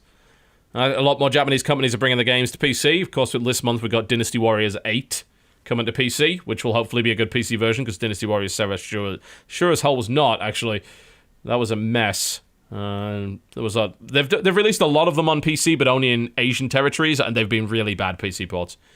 There was a very, very good, I don't want to say MMO, but I guess that's what it would be. It was an online version. It was like BB is what it was called. That's where it's BB. Okay. And that existed, and I played that, and it was great because you would pick a faction and you'd play, and then you'd fight just like you would the normal game against other people. And then you would take over territories, and it would be like a tug of war between taking over. But it was 3 people going at it, and it went over a long period of time. It was great. Yeah. It was very cool. Yeah, I could see that being cool. I probably won't like Dynasty Warriors. I'm gonna be honest. I'll probably slate it, and Jim Sterling will hate me, and Jesse will hate me. It's just how it's gonna be. You can say what you want about that game, but you will be hated no matter what. Even talking about it, you will be hated. It is the best franchise ever made by man or beast. Most likely beast. I imagine. I kind of classify these like Asian games as like crazy Asian games, which I've never really played that much. However, I got a PS Vita at the start of this year, and I played Soul Sacrifice. Oh my god! I was like, what? I love that. I absolutely loved it. I could not believe what I was missing out on. So there is something on PS, the Instant Collection. I cannot remember the name of it. Begins with an M. Muramasa the Demon Blade. That's it. Oh, it's actually Muramasa Rebirth because it's the used to be a Wii game that. And then it was Muramasa Rebirth is the one with more content. It's a good game. It's a side-scrolling action RPG. Really, really nice by the guys that made Odin Sphere. Absolutely beautiful game. Really cool. But that's like a whole like game genre I've not really got into kind of thing, and I'm sort of getting into it, and it's sort of like, hang on a minute, what have you been missing out on? If you like Japanese games, the Vita's the platform to get right now because that's all that's fucking on it. It's an awesome little thing as well. I mean, go on, Jesse. No, I was going to say, there's going to be, at least from on the horizon, it looks like there's going to be a giant push by Sony to make that thing actually like relevant, used by people. Yeah, relevant, used by people, because all the functions it has with the PS4, which are just like maybe I should get one now. Like, I have no reason to own one, but there's like, oh yeah, no, you should definitely pick one up. Yeah, Who knows? The recent releases for it, stuff like Demon Gaze, a lot of people have said that's very, very good. That's an NIS game, so, very Japanese kind of dungeon crawler. Yeah. Some people like this game Conception 2. A lot of people have also said it's kind of rubbish. They just brought out the God of War collection for Vita. That actually just came out today. So, if you want to play yet more God of War, you can do that. There's, of course, Danganronpa that's out. There's a game called Takuden, Age of Demons, which is kind of Dynasty Warriors-esque with a bit of Monster Hunter thrown in there for good measure, involving demons. Wow. So that's okay. As of right now today, how very topical of us, they've released a $200 slim PlayStation Vita now. New one. It doesn't have the OLED screen, so that's a bit of a disadvantage that some people are claiming, but otherwise it's okay. There's a lot more stuff coming on. There's like Project Freedom, I think it's called, a game called Mind Zero. There's the new BlazBlue that's coming out for it. There's an X-Blaze game. There's a Hyperdimension Neptunia game. If you want that Chibi Animu bullshit, then that's available for you. There's a lot of that stuff. It's like Akiba's, this is a obviously deliberate thing on words. Akiba's Space Trip, Undead and Undressed from X. What the hell? I shit you not. It's obviously like supposed to be a joke, like Akiba Strip. There's a new Disgaea game coming out. Disgaea 4 Promise Revisited. There's a One Piece game. This is what frightens me. It's like Japan. Lots of Japan. The other Danganronpa games coming out. There's Murasaki Baby is coming out as well by the guy who made Shadows of the Damned. Rainbow Skies, which I think is the sequel to Rainbow Moon. And then, like, in the middle of all of the Japanese stuff, fucking Helldivers by Arrowhead, which is, some future military thing by the guys that made Magicka. So, just out of nowhere, there's that. I don't know, if you like Japanese stuff, there's a lot of that coming on there. Nope. A lot of that. Nope. All right, let's have a look at the other stuff then. So, new Unreal Tournament game apparently coming. We should know about that in a couple of days. They're going to do a stream on it on Thursday, I believe. But yes, they are saying Mark Rain, the VP of Epic Games, said, yep, Unreal Tournament's coming back. This is going to have a progression system in it. This is going to be free to play. Mm-hmm. This is going to be consolified. Yep. This is going to be not the arena shooter you remember from your youth. I don't know, like, Unreal Tournament. I mean, I played a shed load of Unreal Tournament 2004. A shed load of it. I think, what was the other one? The recent one, was it 2007? That wasn't that good. What, Unreal? The last one was Unreal Tournament 3. Yeah, Unreal 3. I think come out in 2007, did it? I don't know. Something like that. That really wasn't that good, though. I don't know what they kind of did with that. It was kind of... They put it on consoles. That's what they did with it. And it felt like it. And it was fucking brown. You remember how colourful Unreal Tournament used to be? Yeah. This one was slow, that's realism, and easy, TV. and brown. Realism. Yeah, I'm looking outside my window right now. All I see is brown. It's all over the place. Everything's brown. It's incredible. It's weird, but most of the UT, I think it's like that sort of rosy color looking back. Sort of like you have fond memories of playing it. Yeah, the nostalgia effect kind of thing. Yeah, it's nostalgic, but I don't know that they have a lot to prove, I'll say. If this is a new one, they got a lot to prove to a lot of people. That's all I'll say about that. But can they I don't see how they could just throw out? Can they just throw out like an Unreal Tournament 2004 clone with better graphics? No, because they won't. Even if they could, they wouldn't. That's the problem. That's what I want. Yes, it's what I want too, but they won't do it because is it outside of the thing that they're making? I think it's Fortnite, which is like that crafting survival game they're currently making for PC. Would they really release a PC only game? This is the company that legendarily abandoned the PC and said it wasn't a viable market years ago, made all of its Gears of War games for console, and then kind of came crawling back, and now is saying, oh, yeah, Unreal Tournament games, like, I don't trust you to make this and simultaneously make it good on PC, because you got to put it on consoles as well. And when you do that, you lose the ability to actually create a proper arena shooter, because the actual accuracy you require on PC is ludicrously high, and you can't emulate that on console.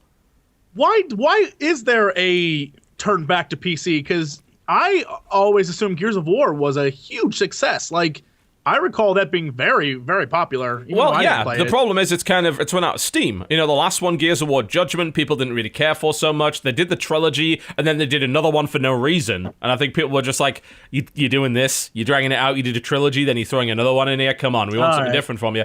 And I think with PC, some developers they're kind of smelling the way the wind's going here, like especially in a console generation transition, where they're saying, oh yeah, actually more people play on PC than do on PS4 or Xbox One right now. And we've got Steam is very popular, free-to-play models are very popular and can actually work well on PC, and a lot of people game on PC now, so they're having to consider it again. You know, I think, wasn't it Skyrim that sold like 5 million copies on PC? I think that was the stat for it, which is a ludicrous number, you know? Absolutely massive number of copies. And of course, apparently you can sell an unfinished game on PC and people don't complain anymore. So that's nice, you know? Oh, fuck that, yeah. Early access, here we come. Oh, it's fine, Yep. it's an early access. It's all right. Unreal Tournament 4, it's going to be an early access. You're going to be able to buy a Founders Pack for $199.99, which gets you all these really, really great weapons. You're going to be able to get in from the alpha. You're going to be able to help build the game. Yeah. You know who's to blame for that? 4 years of Minecraft. I'm saying it. It's fact. Yeah, it's not your fault. Look, Minecraft's great, but they released it when it wasn't even done and then kept doing updates, and everyone bought into it, so now everyone else thinks they can do it. And you can't do that. You're not going to be a Minecraft guy who thinks you're going to be Minecraft. Give it up. Unless you're Star Citizen. Then apparently You just keep throwing money at that thing.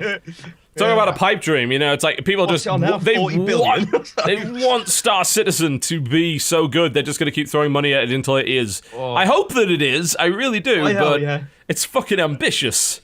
We'll see. To the extreme, I mean. Oh. Yeah. Speaking of throwing money at a game, is that part of our news? The Pantheon news with the what? 145 million or something like that? What? The Brad McQuaid Kickstarter. What? Yes. No. What are you talking about? 145,000. I'm sorry. What are you on about? And then he just took money from it. He did? What?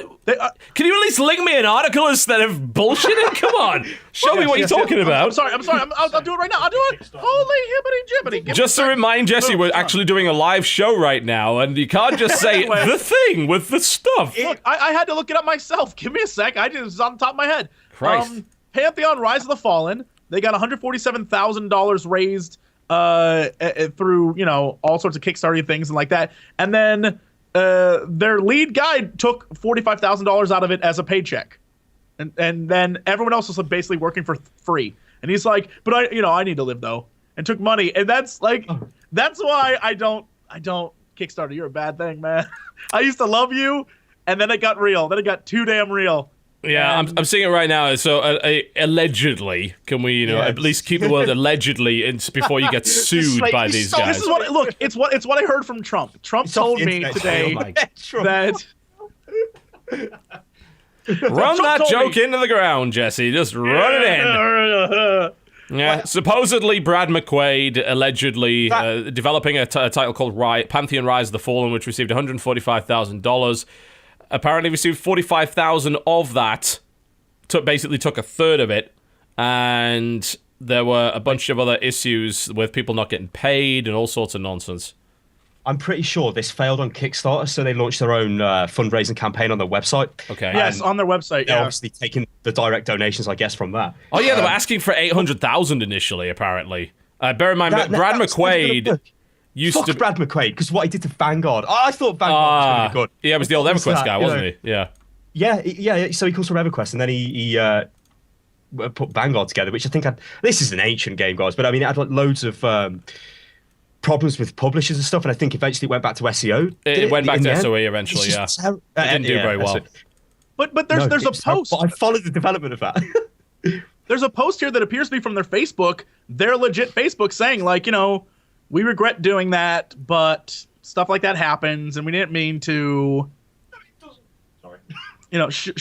I should not have taken. It's like McQuaid regrets taking any money out and counting his chickens before they were hatched. In other words, until the funding is actually in the bank, McQuaid shouldn't have counted. Taking money out of the company in the first place. That's that's some strange stuff. I mean, I wouldn't trust necessarily a Facebook page because it's entirely possible that Facebook page was hacked. That's true. There's no, social media is never that reliable in that respect.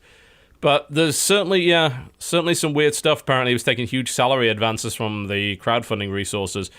I mean, if they're asking, I'm sorry, but if they're asking for 800,000 and they get 150 through like their website, that game is not getting finished. I'm sorry, if you ask for 800k and then you get 150, that's the real problem with like the flexible funding model that was used. I think even Indiegogo. Yeah, it's stuff like Indiegogo. Even Will Wheaton was criticized for having flexible funding on his thing for tabletop.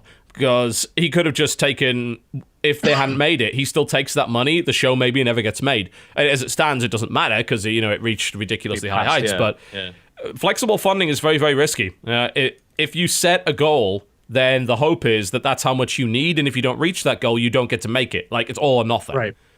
But this stuff, where you're just you're funding outside of the website, that is very, very risky. And I think it was recently a company that was making some playing cards, I believe, is actually getting sued by the state of Washington, I believe, because they ran off with the money, basically. And because there were some of the customers coming from Washington or whatever, like the state actually got involved. And there's an actual state lawsuit going on against these guys. So there's consumer protection lawsuit. So regretful. State of Washington filed a lawsuit against the company behind Asylum Playing Cards, which raised $25,000, and there was a delivery date of December 2012. Nothing has come out of it whatsoever. There's been no promised items or any refunds, and it's not communicated with its backer since 2013. And now the state of Washington is suing the shit out of them for it. And rightfully so. Good. That is Good. horrendous. It's good to see that. It's good to see accountability. We need that. We really do. Oh man, it's nice that stuff like that gets out because it's funny getting emails from stuff that I backed when Kickstarter first started that I haven't heard of since, and they're like, "Just letting you know, progress is coming along. We're still working. We just want to let you know." And it's like, you sons of bitches, you stole the money and spent it already. But at least you're pretending. At least you're lying to me. At least you put a bit of effort into your scam, right? Well, I mean, I guess I remember. Elite Dangerous, when their Kickstarter came out, it was like the most horrendously poor Kickstarter you have ever seen. It got really unlucky, didn't it? The game. It came out around the time like Star Citizen was doing it, so it got absolutely rammed. It's kind of Deep Impact to Star Citizen's Armageddon. Yeah. That's kind of the way to look at it. Very much so. I don't know. I think it'll be a decent game, but they did have some problems with their Kickstarter being such a poor presentation, but they did fix it in the end, and obviously they're successfully funded. But yeah, they invited me to actually see the game at E3, actually. I can get... Yeah, well, apparently... E3's not happened yet, so I don't know. But for what I've seen, like, I know Rock, Paper, Shotgun did a couple of articles on it, and they played a bit of it, and it's actually looking pretty good. Yeah. And that's cool, because, David Braben, he is he invented open world games, basically. Like, he is responsible. Any open world game that you've ever seen now is his. He did it. He did it on a machine that had 32 kilobytes of fucking RAM, and he put a universe in that. And that's incredibly impressive. He did it with like 2 people. It's insanity. Huh. What else is in the news? Let's see. It's weird that this is even a news article. I mean, I actually covered it on... You're the one who said there's a lot of news, TB. On Content Patch today. Dota 2 now has more active monthly players than World of Warcraft, which is not really news, per se, because it's a free game. But what interests me more about that, which is why I don't... all these websites that picked this up didn't even talk about it, because they're terrible at their job. But they didn't even mention the fact that League of Legends is still 10 times that size. And they didn't speculate on why is it that a game like Dota 2, which is absolutely free, absolutely, and is promoted by Valve, every single hero in that game is free, every game mode is free, everything you buy is cosmetic only, how is that still like only 1/10 as popular as League of Legends, where you get like 5 or 6 heroes or whatever it is on the rotation? It's probably more since then. And you have to buy everything else, and you have to buy Riot points to do it, and all that kind of stuff. Why is there still a big popularity difference? What's the reason for that? I think that's an interesting discussion that no one is fucking having. I think it is, and I guess a lot of that's got to come down to the release date. It has to. I mean, Dota 2 is such a long period in beta, which is fine, But League of Legends is kind of, I think it hit at the right time, and it's captured that audience. And like you can compare this to things like World of Warcraft, even MMOs. You know, why is WoW why is it still the biggest subscription-based MMO? Because people have got the time invested into that game. They've got the community, they've got all the rest of that, they've got the guilds. League of Legends is the same. You know, people have spent probably ridiculous amounts of money on their account. God knows how many skins. Why would you then throw that away to play Dota? I don't know. I think comparing it to League of Legends is kind of pointless anyway. Dota to WoW, because WoW is a subscription-based MMO. It's not a frigging free-to-play MOBA, is it? It's not even a free-to-play game. So saying you've got like, what is it at? Is it almost 8 million active Dota 2 players? Was it or something like that? So active monthly, yeah. You know, I don't know. I mean, what's League of Legends? 70 million? Well, it's not compared to League of Legends, is it? Yeah, LoL's is something ridiculous, like 65 million. At least the thing is, these are Riot numbers, so we don't know how inflated they really are. But it is worth mentioning, like, oh, look at this. It's still a very popular game in China, which is traditionally a very big Dota market, and Dota 2 came out late there as well. Like, they shafted themselves on that one. It's the most popular game in Korea. Like, if you go to PC Bang there, all of the heroes are unlocked. So you can go to a PC Bang, play there, and you have access to all the heroes. That's a huge benefit. Oh, yeah. Absolutely massive. Yeah. So a lot of people go and play in PC Bangs there, and that's become kind of the culture. So there's a lot of popularity coming from there. And I think you're right, it did hit at the right time, because what was this competition at the time? Heroes of New Earth. And they tussled for a little while, and then LoL just ate them completely. It just destroyed them, absolutely destroyed them. Didn't it? I mean, utterly wrecked, no doubt. And since then, they've been snowballing in popularity. They don't fucking stop. And Dota 2 does come along, and they've got a good slice of the market share, you know, and they're going to get a really good slice of the viewership as well for esports. They have a good conversion rate between players and esports viewers. The international is very, very popular. I'm even seeing, like, there's some strange stuff on Twitch. I like to look at this stuff because I like to look at it, like, in relation to StarCraft 2. But what I've noticed is that independent tournaments for Dota tend to get a lot more viewers than independent tournaments for LoL do. Like, Lone Star Clash this weekend, for instance. StarCraft 2, it was a StarCraft 2 tournament and a LoL tournament, in the same event. The LoL tournament got less views than the StarCraft tournament. That is very, very unusual, very rare. But it seems to me like when it comes to League of Legends, people watch two things. They watch player streams, and a lot of player streams, like things like the odd one get 35, 40,000 viewers, and then they watch LCS.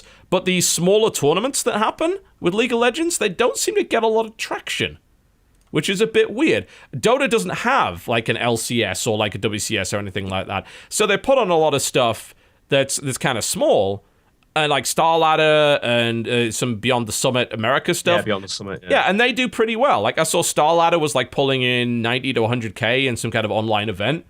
That was pretty cool. But with LoL, it's like, LCS is on. That means it's getting like 300,000 viewers on the NA stream alone. It's like, whoa, that's a huge amount. And obviously the finals did really, really well. But it's interesting to note the two different like kind of structures that those games have and how many people view esports in relation to how many people play. And I think there's this much larger kind of casual crowd for LoL that doesn't really care about it. I was going to say, do you think it's a more mature audience with Dota? I think so. In the sense of age-wise, I think so, yeah.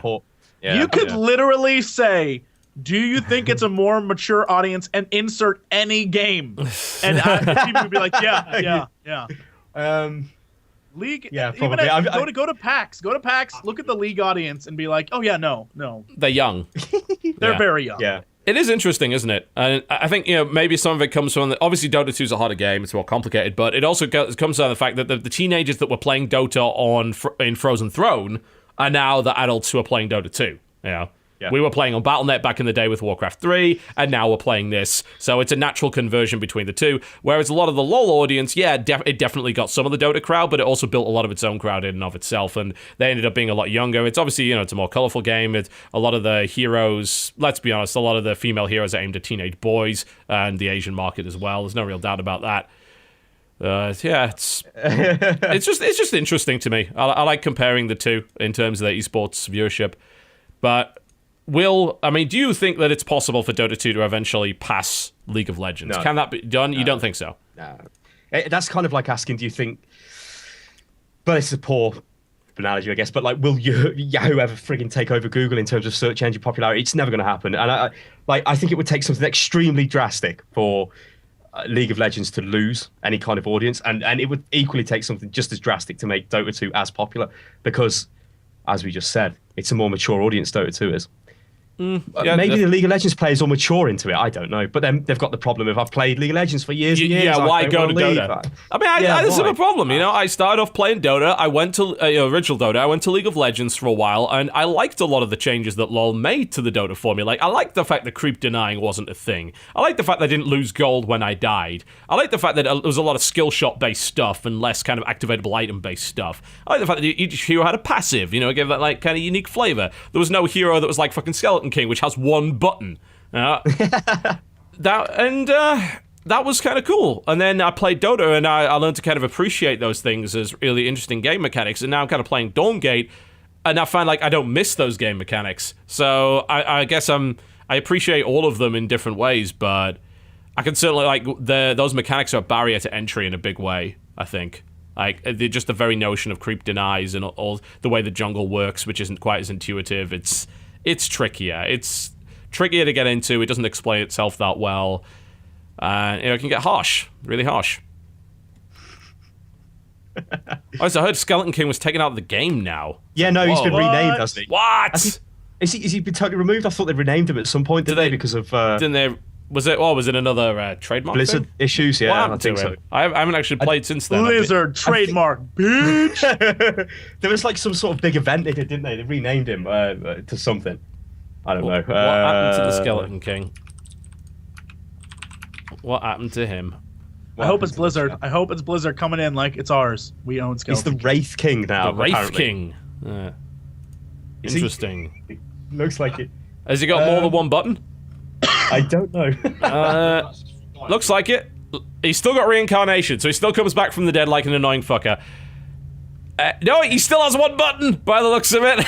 I'm just looking at it. That's an aura and mortal strike, which is a passive chance to gain crit. It's still one button. Wonderful.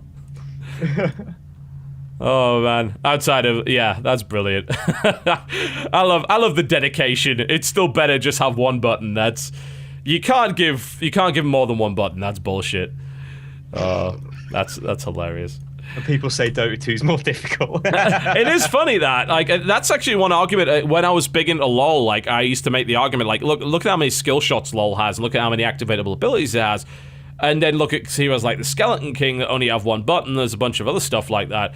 But what I discovered later on is that like a lot of the complexity comes in activatable items and when to use them, because like once you got your full loadout, you probably got 3 or 4 more buttons in activatables that you need to use. It's like, all right, I've got to use my Black King bar at the right time. I've got to pop this at the right time. I've got to pop that at the right time. So there's definitely a level of complexity there that's less obvious, I think, even though there aren't as many skill shots in that game.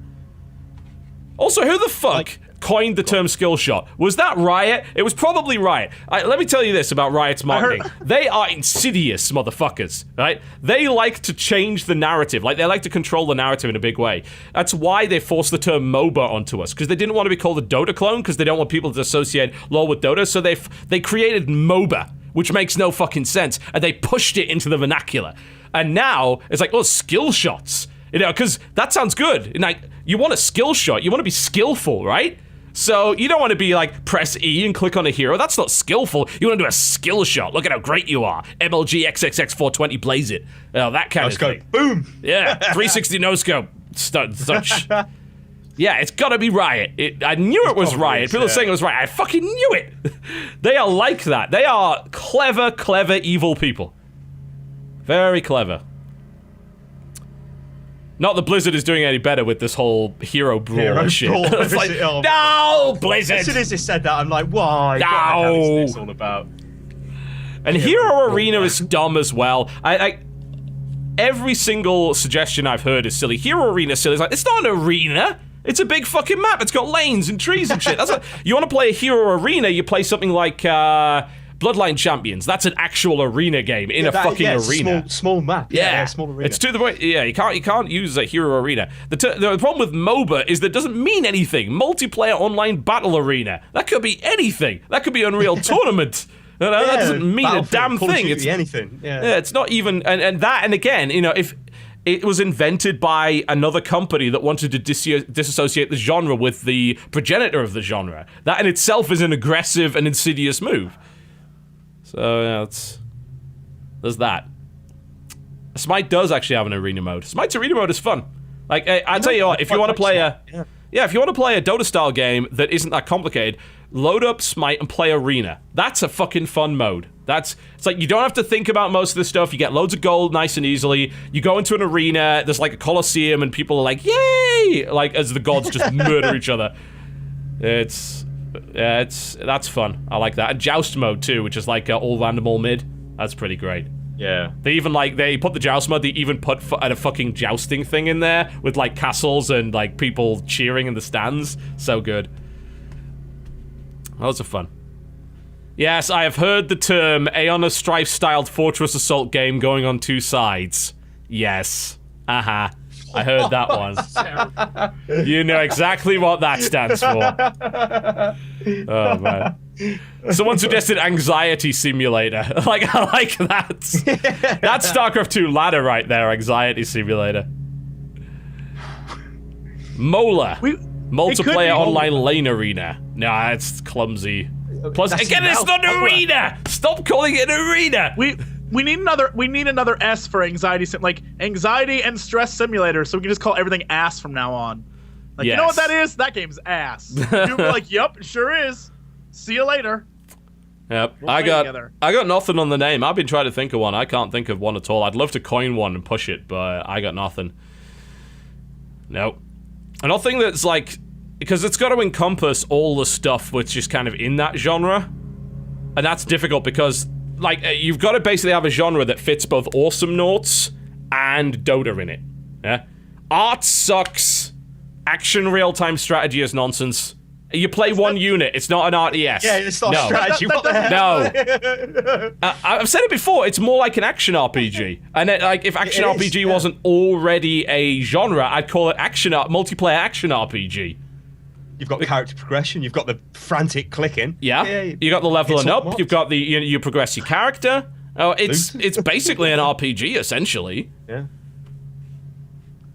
Oh man, if we can make the acronym MARS, that'd be awesome. What's that? I don't know. Multiplayer action role playing. Hold on. We need an S. Simulator. That's terrible. Simulator. Simulator. No, yeah, no, role playing Simulate. Simulate my role play. I don't think you can go with lane pushing either. I think that there's too many like custom games that are lane pushers which don't involve heroes, so I don't think you can do that. You could basically call stuff like Storm of Vengeance like a lane pusher or a tug of war game or something like that. So that's a hard one too. We'll never get a name. Look, the only way that we can end this conversation is they just need to stop existing. Guys, just delete them all. Get rid of all those games. Just delete them all. We won't have to worry about this anymore. Oh dear, no. It's my solution. No, okay, these are all getting silly now. It's like, you can't call it hero defense. Again, can't do hero defense. Hero defense is an actual genre. Like, it's a custom games where you play a hero and it's you versus the AI. Like, if it's two-way, it's not a hero defense game. So, yeah. All of these games have, like, any suggestion you can ever come up with has already been used in Warcraft 3. I can guarantee it. Yep. So don't even. Yes, all of these are actually terrible. Let's not look at the chat anymore. I don't know why I'm bringing the chat. No, go away. Yeah. Yep. No. Defense of the AI. I like that one. I like that one. Oh dear. So stupid. I don't know. I have no Guys, good name the for whole them. point is to have a good acronym. You can't just put words together and it be like, base attack translucent ninjas, like Batten? That's stupid. No. It has to say something like, herpes, heroes engaging rectally. No. Why do you have to go there? Heroes engaging role playing. There's your RP. Role playing. There's the RP. E is environmental simulator. Herpes. Done. We've solved it. And then kids can be like, "You got the herpes," and everyone will be like, "I do," and their parents will be like, "What are they talking about?" They'll eat it up. Eat it up. Oh God. That's Trump's got herpes. Trump loves herpes. He loves it. Big fan of herpes. Oh no. Oh, no. No. Oh, dear. God. Now is a great I time to don't know go what to the I've ever break. South Info coming on this. This happens every fucking time. Oh. All right, folks. Well, we're going to be right back. We're going to take a few minutes break. When we come back, the final hour of the Co-optional Podcast. Do not go anywhere. Watch our ads. Ladies and gentlemen, welcome back to the Co-optional Podcast. And it has been decided by the chat that we are going to be calling the genre TotalBiscuit. The acronym is Totally Online Tower Arena Lane Battle Intensive Strategy Clicking with usually isometric tactics. TotalBiscuit. Oh, so when I say I hate TotalBiscuit now, I can get away with it. Exactly. And I would actually be okay with that for once, instead of trying to crucify you. TotalBiscuit. There you go. It's now TotalBiscuit, here on in. To be fair, we have less of an ulterior motive than Riot did when they made up their wood, so we're okay with that. Take that, Riot. Yeah. Screw you That'll and hurt you. your big pile of money. Oh, well. News-wise, is there anything else that we can really talk about? Not much. Blizzard announced much they have a really. AAA title again. Oh, God, they keep doing this. Oh. It's like job details for new game. It's like, yeah, how many times have you done this? How many bloody times? Titan apparently had the reset button pushed on it, and we have no idea what it is. According to Blizzard, we can't exactly tell you what the game is, but trust us, it's awesome! Okay, Blizz. Alright. Fair enough. It's multiplayer, supposedly. There was screenshots. vandalism. Hang on, Jesse. There was screenshot- vandalism in Iceland. At the Eve had At the Eve? monument built. Yes, and they've got this monument, haven't they? And somebody from Goon Swarm Goon vandalized Squad, the of course it was. Of Why? course it monument. Like, was. why? Why? Wait, what'd they do to it? What happened? What? They like rubbed somebody's name out on it, and And then they stuck they were a on bee Twitter. sticker on the monument, I believe, or spray painted a bee. I don't. Stupid. I was just Goon surprised Squad, to you see never members of cease to Goon Swarm amaze. actually going outside, personally, but I was on SA for several years. I can attest to it. But Eve. There is an Eve-related topic actually, and that is the fact that they're bringing out a version of Dust 514 Yes. for PC. They're calling it Legion. something else. Yes, Project Legion. Yes, that's the one. Yeah. Yep. Now I've got a problem with this. I had a problem Alright. with Dust. Why the hell was this on PS3? I could not It's understand. fucking dumb. I So think we made a dumb. show- Yeah, we did a video on it. We were like, what the fuck is this? Why? I don't understand. Why? At least it's coming to PC now, I guess. But we've got PlanetSide 2. Yeah. Why do we want to play that? To I be don't fair, know. I mean, how big were the matches in Dust 514 really? Because my understanding of it was They were pretty small, I think. Yeah. Yeah, I mean, it's not a big open world like PlanetSide No. is. It was just a map, wasn't it? Like you Yeah. sort of went to a planet, fought over a facility, and that type of stuff. Yeah, that was my understanding of it. I Yeah. will attest to having not played it because it was a console shooter. and I I've not didn't played it. Yeah. Apparently, you I can plug a didn't have keyboard and a mouse PS3 with a at the PS3 though and play it, so that's all right. But I mean, I was interested in it until I found out it was on console. But now apparently they're bringing a version to PC. I'll probably play it. It doesn't sound like it is this massively multiplayer game, though, in the way that it was originally made out to be. It's connected to a massively multiplayer game. It just happens to be kind of a squad-based shooter that's tacked onto that. Yeah. And, I'm okay with that. And I'll probably play it on PC, and I'll most likely find that it's pretty fun. I find the idea interesting, certainly, the whole connectivity thing. But it was so bizarre to say, oh yeah, we got a PC game and you can affect it in some way with a PS3. Yeah. What? And Eve is like one of the most PC games you can get. I mean, what the hell? Yeah. I don't know. Very weird. But I mean, like, I remember when all the information was coming out for Dust, and I remember reading through it thinking, bloody hell, this looks pretty good. If it's interconnected with the Eve universe, you've got fleets in orbit around the planet, they're dropping troops, there's a massive war, but it's not really that. No. But, like, that's kind of what I envisioned it was going to be, but it wasn't. And as I said, I didn't have a PS3 at the time, so why the hell was it not on PC? But as we say, it's coming to PC, so. But we've got PlanetSide, so Yeah, and PlanetSide's got a bunch of its own problems that it kind of needs to sort out, and it still shows that genre is very much in its infancy.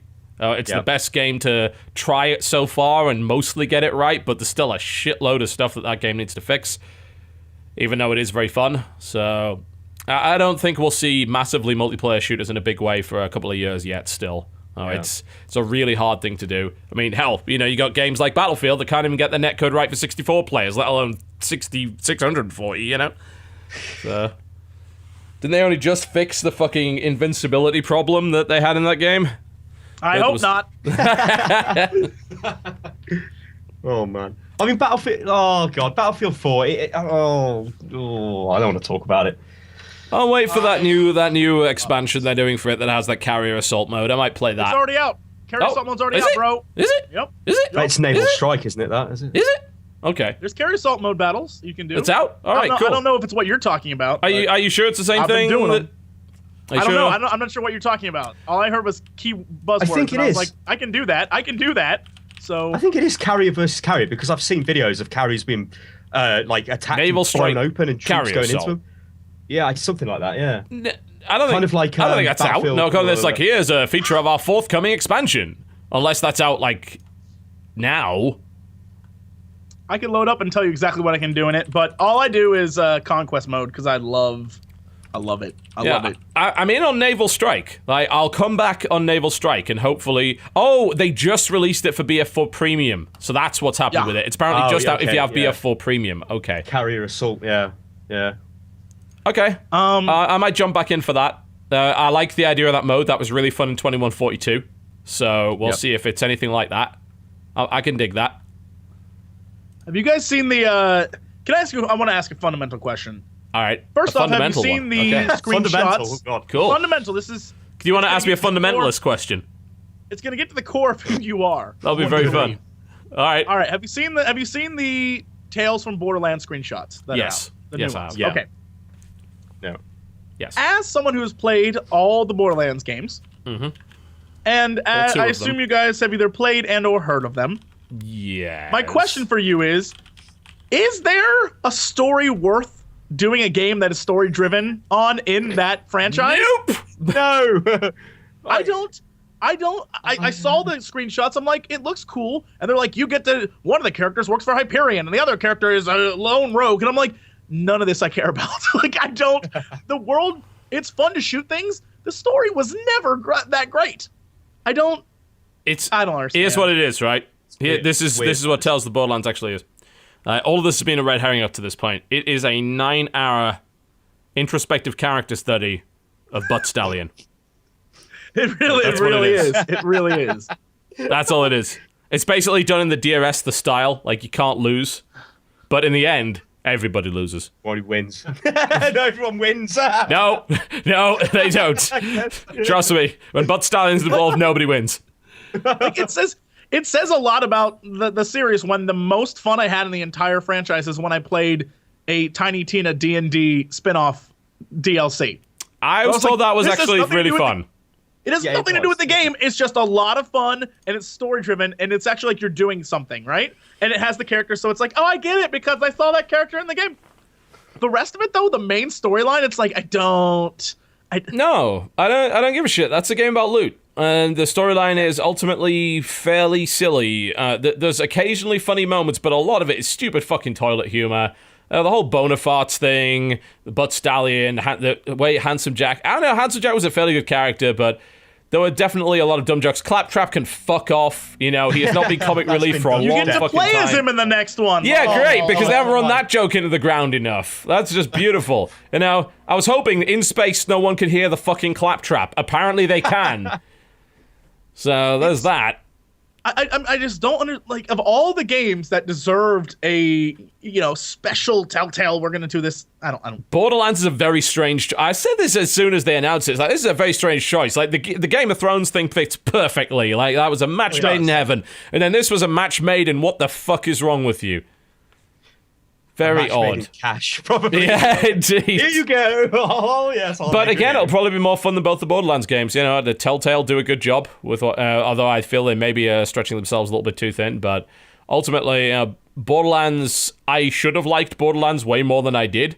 But it had the game had a lot of nothing going on with it, and Okay. they It feels hyped like the there's a gun lot system. of busy work in that game, like Yes, a lot of quests that are unnecessary and just padding it out, and that always pissed me off about it. Yeah, so I never really got into it. I've said it enough with the fact that there's only one ability per character as well, and the entire fucking tree is passive otherwise. I don't think the gunplay is good enough to make up for that.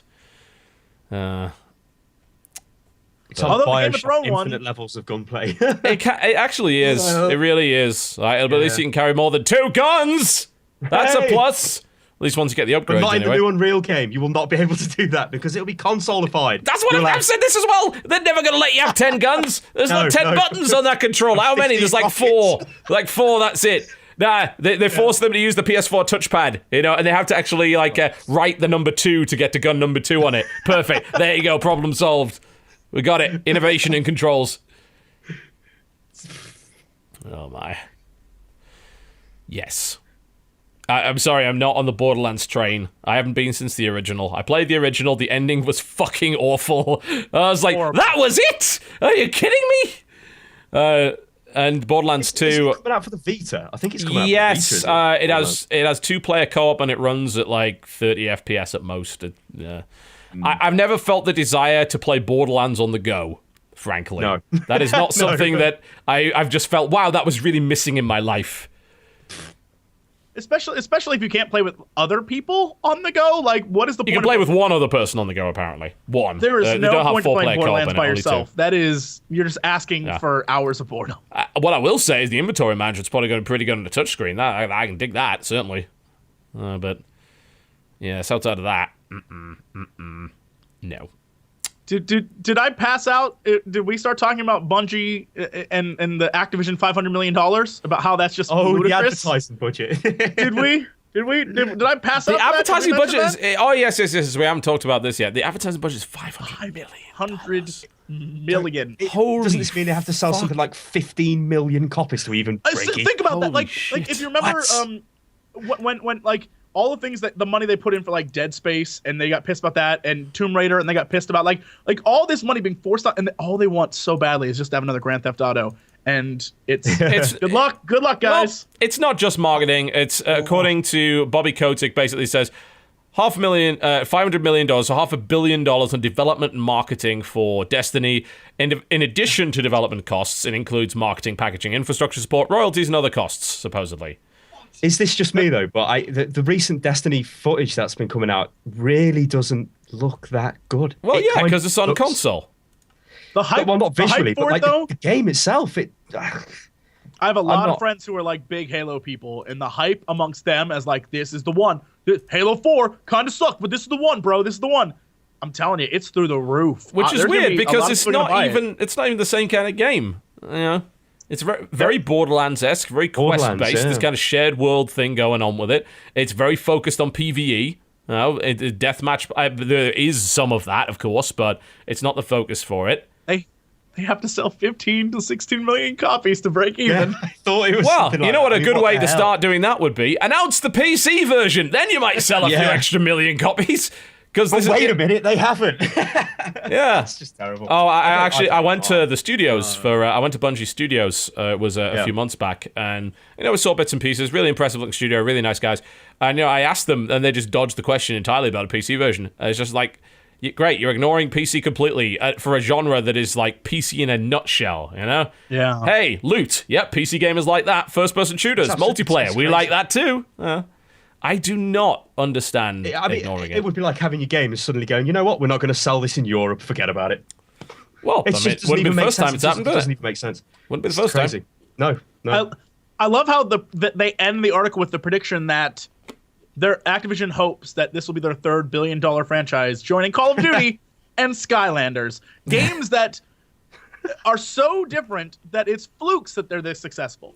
Like, you can't be like, we found the perfect formula. No. Well, and Skylanders no. will eventually run into the ground, just like fucking Guitar Hero did. Guitar Hero was a billion-dollar franchise for them for a while, and then it tanked completely.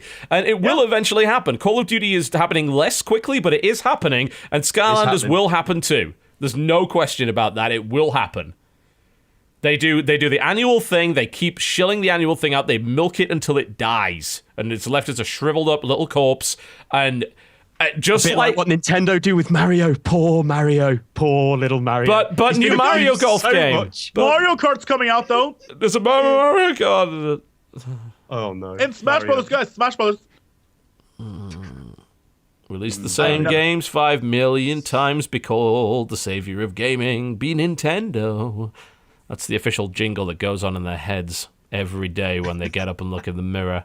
They're indoctrinated at this point. They genuinely believe what they're doing is innovative and original as they shill out the same character for the 500th time. They send him onto the corner. It's like, But please, Mario with the please, hat Mr. this time, Nintendo. bro. Please, Big Mr. ball. Nintendo, don't make me do it again. I've only got a tiny shred of dingers left. Get on that corner. Bring people in. Wear And your you- catch suit, whore. Mario's And you- like, I don't want to wear And you it. better bring back There. $1,000 by the end of the day, or you're getting this hand. Yeah, oh man. Oh dear. I have no doubt Destiny's going to be a good game, but again, it's a console shooter, so I don't care. Until they bring it out on PC, I don't care. Can I just tell you guys something right now?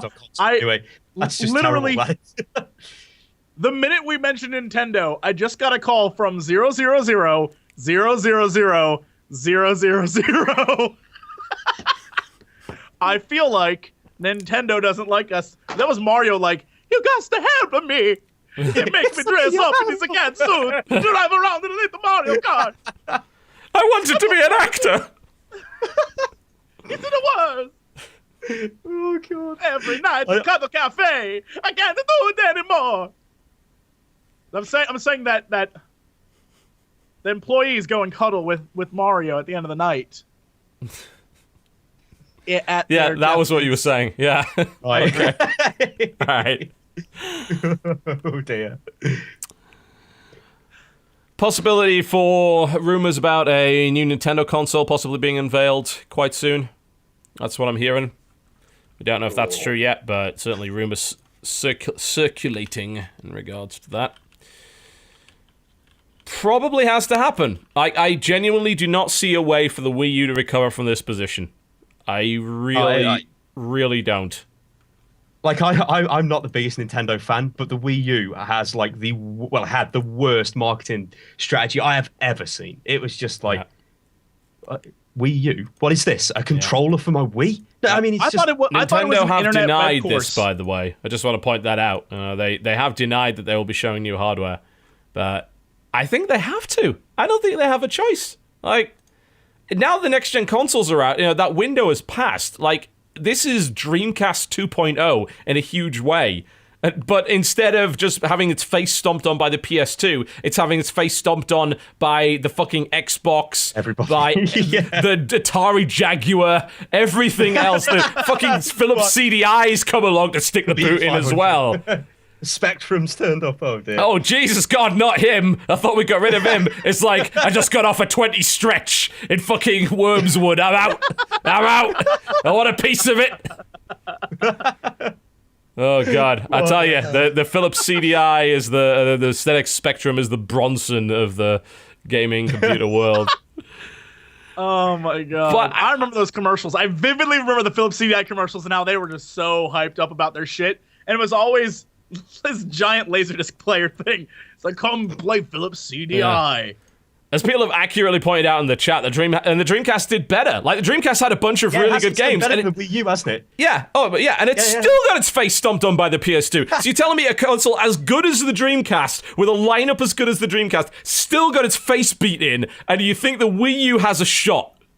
Like, But it's I'm not sorry, Mario. like, I have at least 3 games for the Wii U, and they're pretty good. But outside of that, I don't see where it goes. Without Nintendo suddenly deciding, you know what, we're going to completely redo our lineup, we've got a bunch of brand new IP for you, it's really, really great, and that suddenly drives interest in it, it is going to be a Smash Brothers machine, and that will be it. The other day, we found a GameCube game, and I wasn't looking at the console at the time, but I saw like the Wii screen. I was like, "Oh shit, you can play GameCube on Wii U!" And everyone looked at me and started cracking up. And they're like, "No!" And they point to the Wii, and I'm like, "Wow, no one like they'd rather use the Wii than the Wii U." And I was like, "That's where we're at with that console." Yeah, that's actually true though. You can't play GameCube on Wii U, can you? Even in the Wii mode. Nope, apparently not. That's what I've been told. Yeah, you it's can't. false- There's apparently a homebrew mod that came out for it, But it's kind of weird backwards compatibility. The Wii U is backwards compatible with the Wii, whereas the Wii is backwards compatible with the GameCube. But the way that the Wii U does its backwards compatibility is a Wii mode, which is kind of like a Wii within a Wii U. Yeah. It's but apparently there's a homebrew mod that allows you to play GameCube games on the Wii U. Of course there is. Called Nintendo. Brilliant. Love it. What a great title. Stupid Nintendo. It's, Give it time. I'll say it again. They'll join Sega in just making games, and that's probably the smartest thing. They'll have their little handheld. no, the devices. handhelds are still way too handheld successful. market. The Yeah, they'll handhelds have are the way too handhelds. successful for that. No Yeah, way. yeah. 3DS is still a brilliant piece of kit. But those home consoles, they have to stop. Look, But can't I'm asking Nintendo you. run for like the next 20 years at a massive Yes, loss they anyway because they've got that absolutely much can, money? yeah. It's like, Yeah, they've had plenty of misses before. It's the fucking GameCube lost that war as well. It was still a decent system, but like if I recall correctly, didn't the GameCube only have a few hundred titles released for it? It wasn't actually that many. What wins have they had recently? 3DS, Besides handhelds. DS, Besides Wii, handheld. DS, and 3DS. The Wii outsold everything. we can't be. Yeah, it did. Yeah. The Wii outsold Everybody's both got of the Wii. consoles in that got a generation. balance board as well. Yeah, because it was all about fucking Wii Fit and bowling and shit. Tennis. Yeah. Yeah, but how many games? Yeah, all right, people. They might don't have bought care. shit Wii console. They don't but give a no one shit. bought They games sold that for console it. at a profit. They don't care. The Wii U is like the cost, first one that's selling at a loss. Yeah.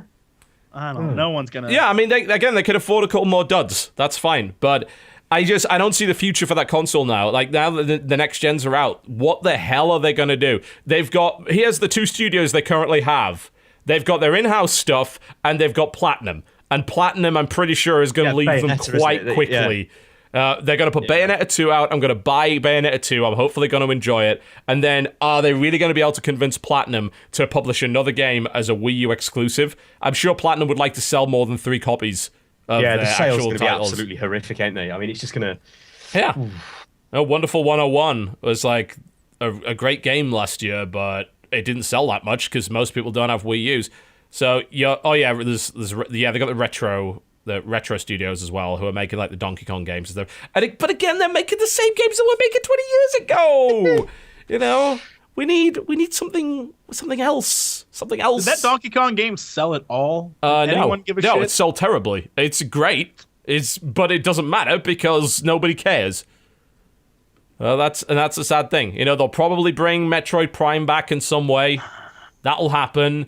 And it's like, come on, Nintendo, I need something new from me. I'm waiting for what was it's not called Project X. The guys who made Xenoblade are like working under Nintendo now to make a new game for the Wii U. I don't think it's called Project X. It was something else. It's X something. I don't know. It's just called X. Okay, yeah. X. Yeah, just X. There was... it's Monolith who are working on Nintendo for X, which will probably also be good. But there's so little development. And let's be honest, most of these... Activision has said absolutely nothing about Call of Duty on the new system. Ubisoft, who supported them greatly, are kind of abandoning them as well. There's all of the ports that come out for Wii U are apparently just not very good. They're missing pieces of the game. You're the whipping boy, basically. It's like buying the ports on the Wii. Remember when you're buying things like Far Cry and Call of Duty on the Wii? It was a terrible experience. It's the same thing that's happening here. Yeah. That's sad. That is sad. But on the plus side, we get a Zelda Dynasty Warriors game, so Thank God boy. for that. That truly will save the console. There'll obviously be a boost this year. There'll definitely be a boost this year with Smash Brothers, there's no doubt, but it's struggling.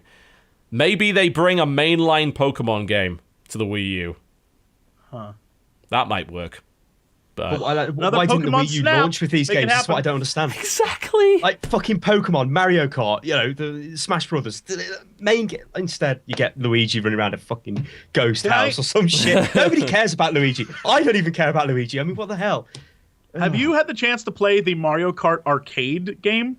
No. Was that any good? No. If you ever go to like a arcade or Dave and Buster's or a whatever, like a place, they have arcade cabinets now that are it's like you're racing, except it's all these different characters. your car's chosen at random, your abilities are chosen at random, and then you play against 3 other people. It's the most fun Mario Kart that has ever existed, ever. And it's like, why didn't you put this out on your console, guys? Question mark. Because it's been around for a while, and it's a lot of fun. I don't know. It looks gorgeous. It looks great. It plays great. It's a thing to do when you're having some brews with the friends. That's what I'm saying. Pokemon Don't Mario Snap Kart you. drink. Guys. No. Don't do that. No.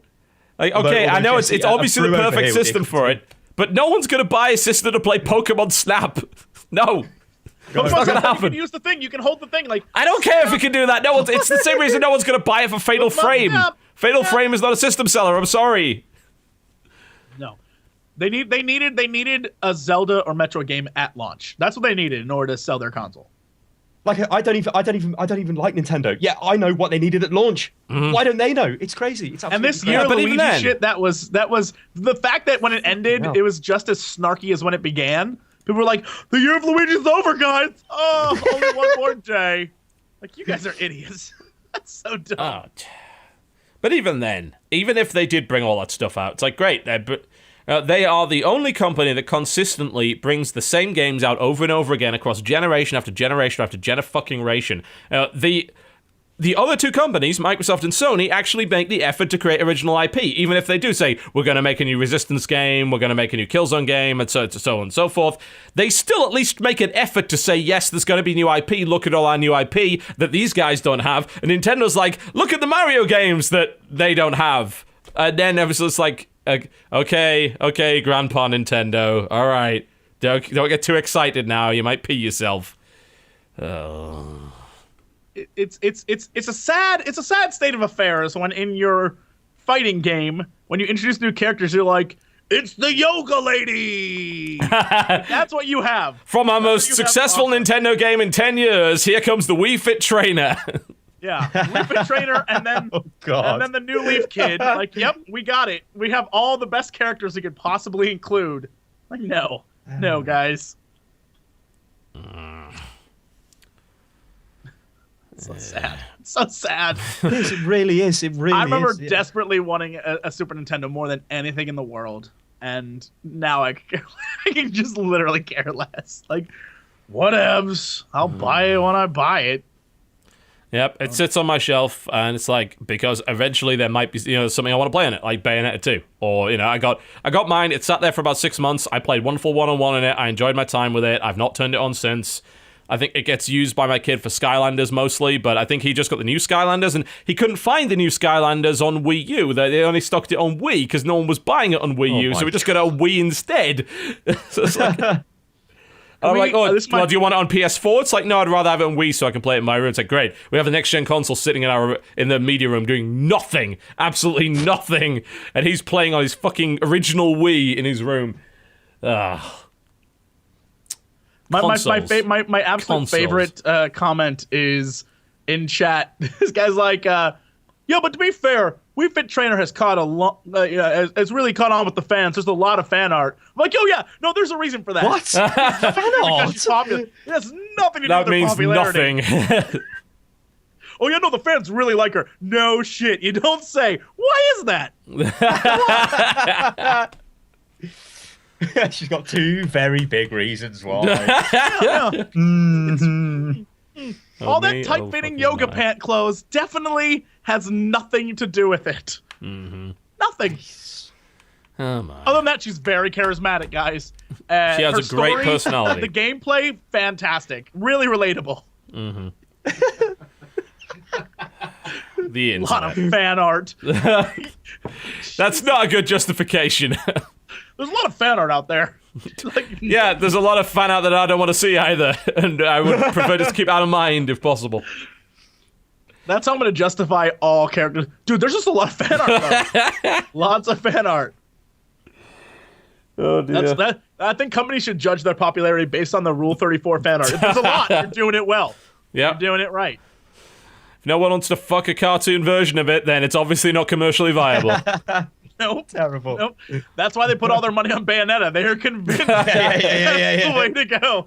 Because the people who buy Mario are going to want to buy Bayonetta. Obviously, there's a big so crossover. See that there. ass though?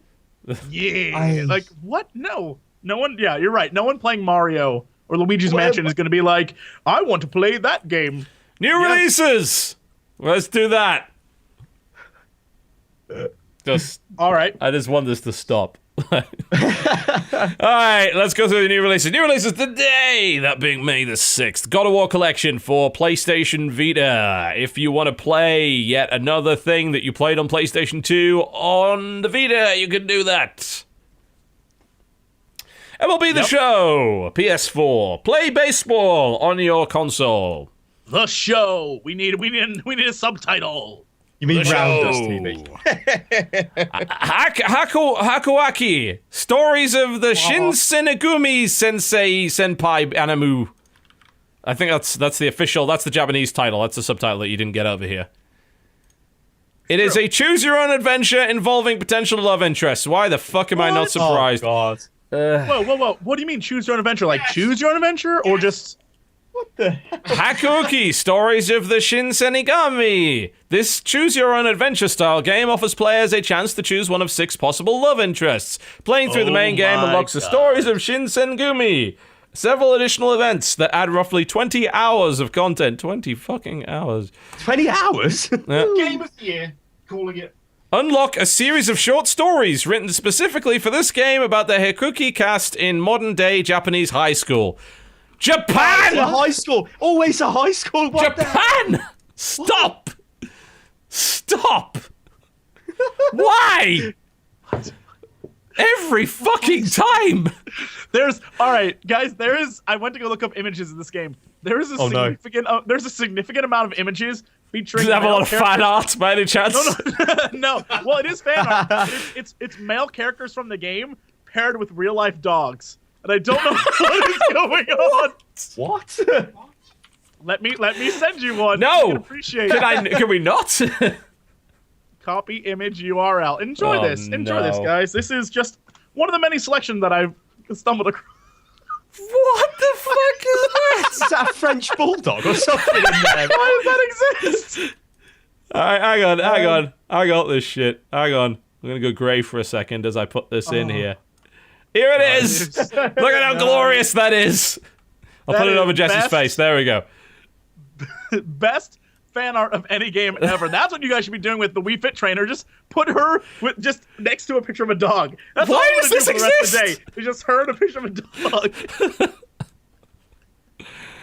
Oh, I don't understand. Oh. Okay, Stick to the Man, PS4. It's already been out on PC, PS3, and everything for a while. Stick to the Man's pretty good. Sports Friends, PlayStation 3 and PlayStation 4. That's supposed to be quite Isn't fun. this local co-op only? Local multiplayer Probably. only or something? Yes. It was a bit Yes, weird. it's local. Yeah. Hang on, does that have Johann Sebastian Joust in it? Holy shit. It is. It is. So, Johann Sebastian Joust is incredible, if you don't already know about it.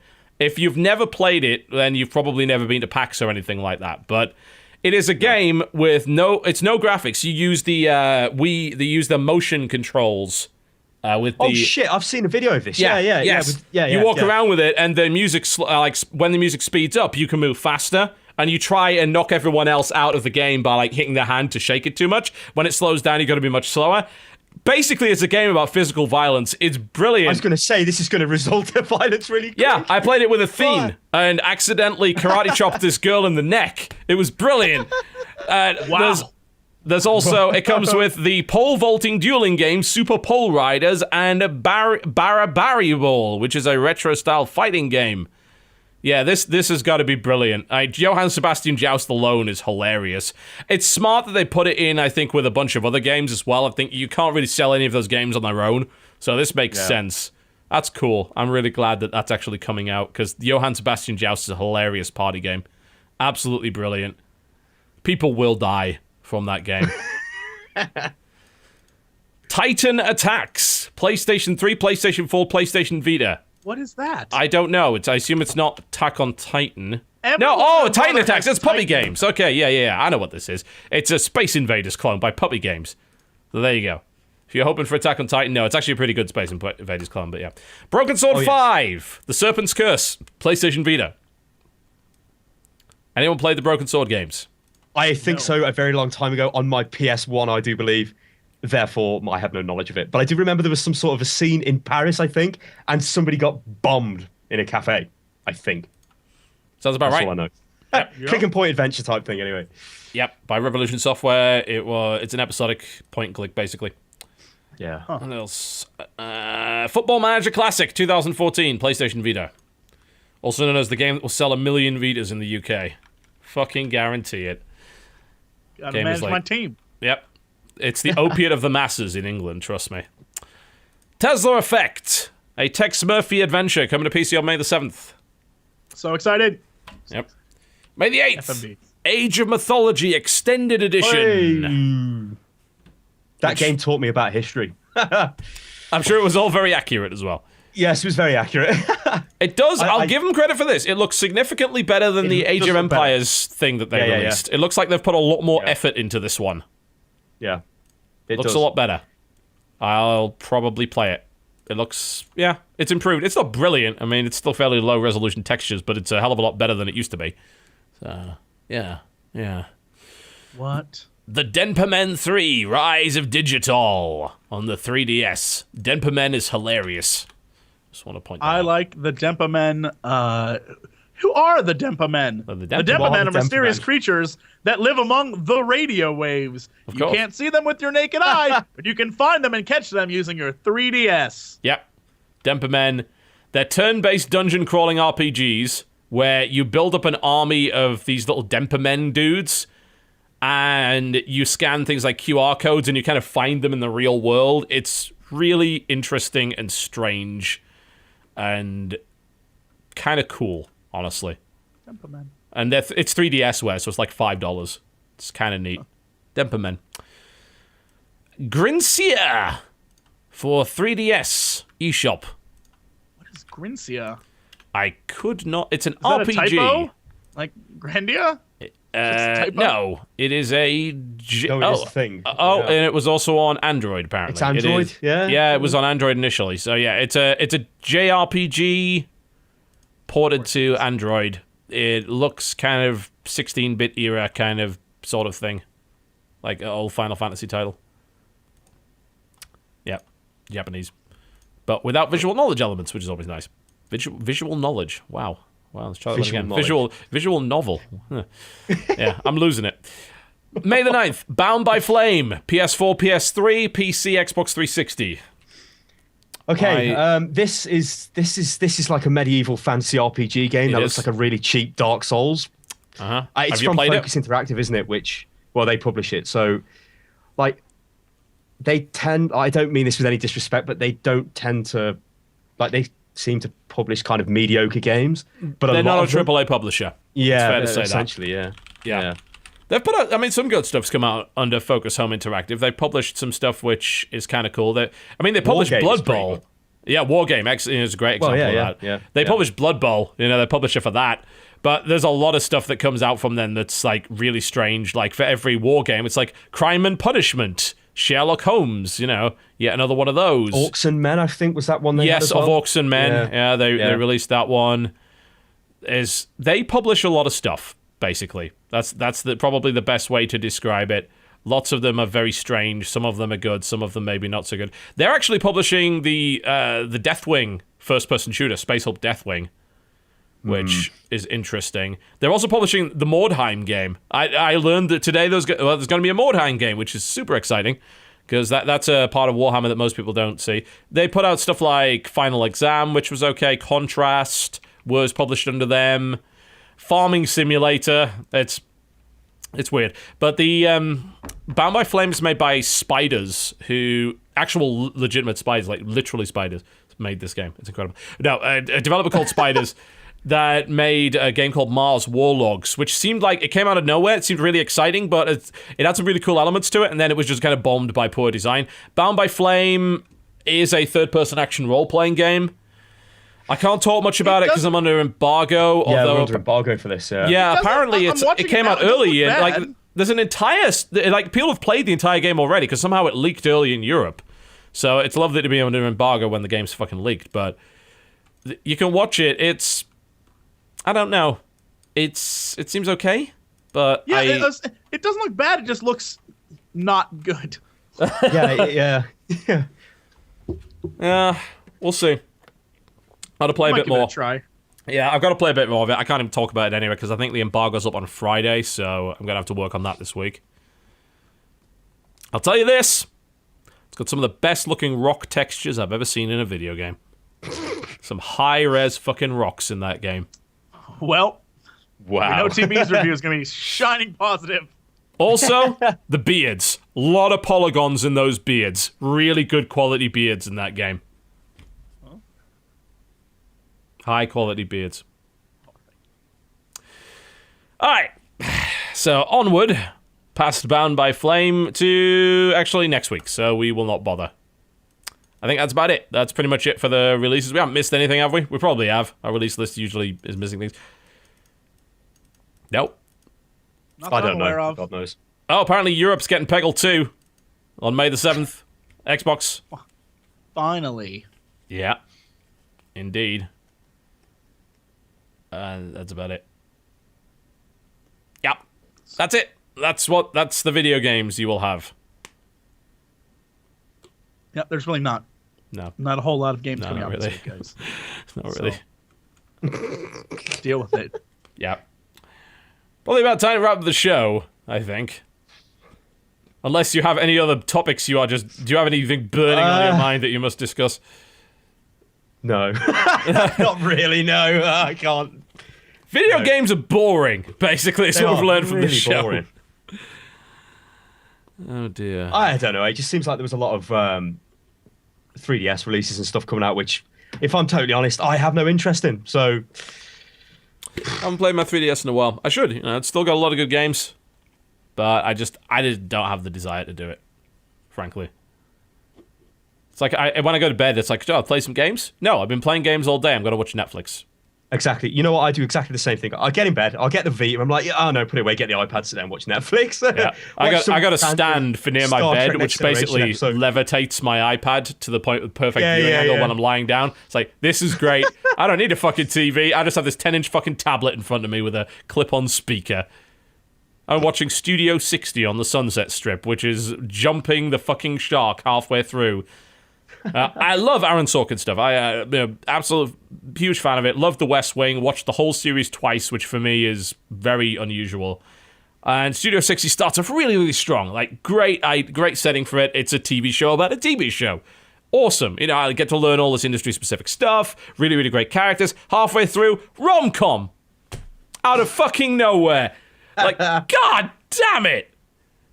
Really, guys? It was so good. And then you put that it's like everything's romance now. Like, oh well, I guess I'll wait for Newsroom to get on Amazon, and then I'll watch that. Oh dear. So yes, watch the first half of Studio 60, and then just pretty much abandon ship as soon as all the romance plots come in. Oh dear. I like finding out what you watch. I always enjoy learning about what you watch on TV. Right now I watch two things. I watch that and I watch Hannibal. Hannibal is fucking disturbing. And Hannibal's great because Great. go after every episode, go to Twitter and look at all the comments, and they're so funny. Because I think it's kids who don't realize that Hannibal is the thing that has existed before the show Hannibal. Yeah. I And was it's just about to say, amazing his to see face, people yeah. like, they're just like, oh my god, if they kill Hannibal, I'm like, No. That's a really interesting paradigm for the show, though, isn't it? Because, like, for a fact, like, right from the start, who the fucking, like, antagonist is. And that it's weird because, like, the sense of danger is artificial at that point, but it still ends up being ridiculously compelling. right. It's very surprising. Yeah, I've been watching that on Amazon Prime. It's... Dodger likes to watch it Good. because people get eaten. Well, he is Hannibal. Well, in the second episode, they find a bunch of people planted beneath the ground with mushrooms growing on them. For fuck's sake, it's evil. That is not something to watch when you're in a kind of a scared frame of mind. I tell you, that is a nasty show. Oh man, those are the only two shows I'm watching right now. I mean, You're not watching. Go on, Jesse.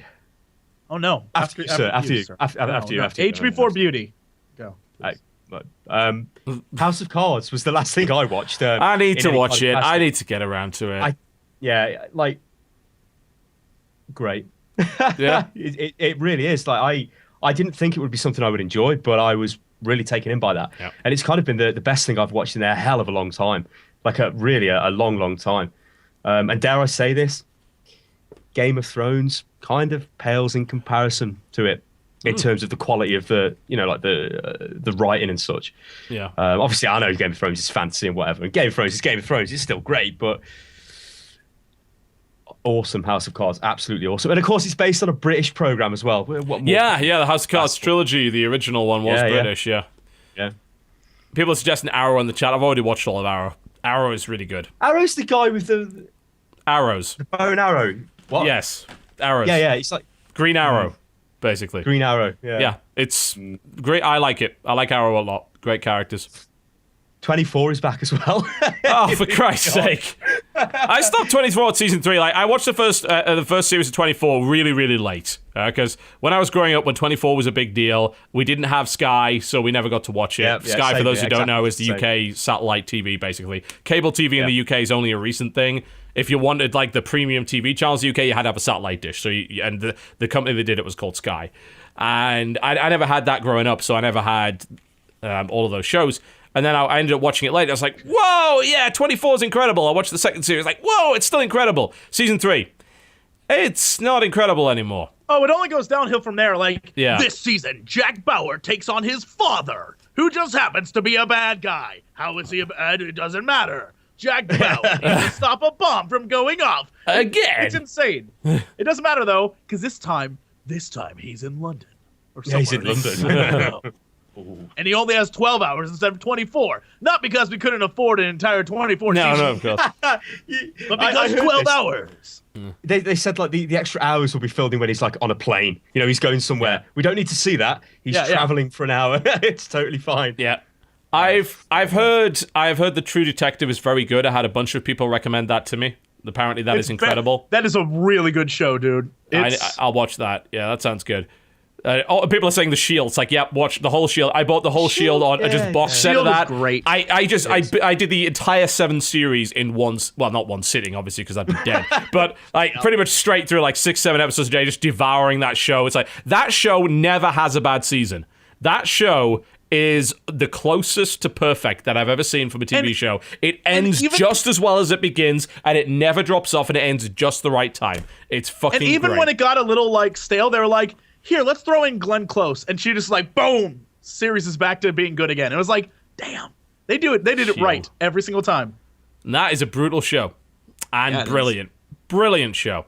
People suggest The Wire to me all the time. I watched the first season of The Wire. It's compelling, but it is slow. Very slow. And season 2 in particular, I actually just lost interest entirely. I got to be honest. I have to try it again.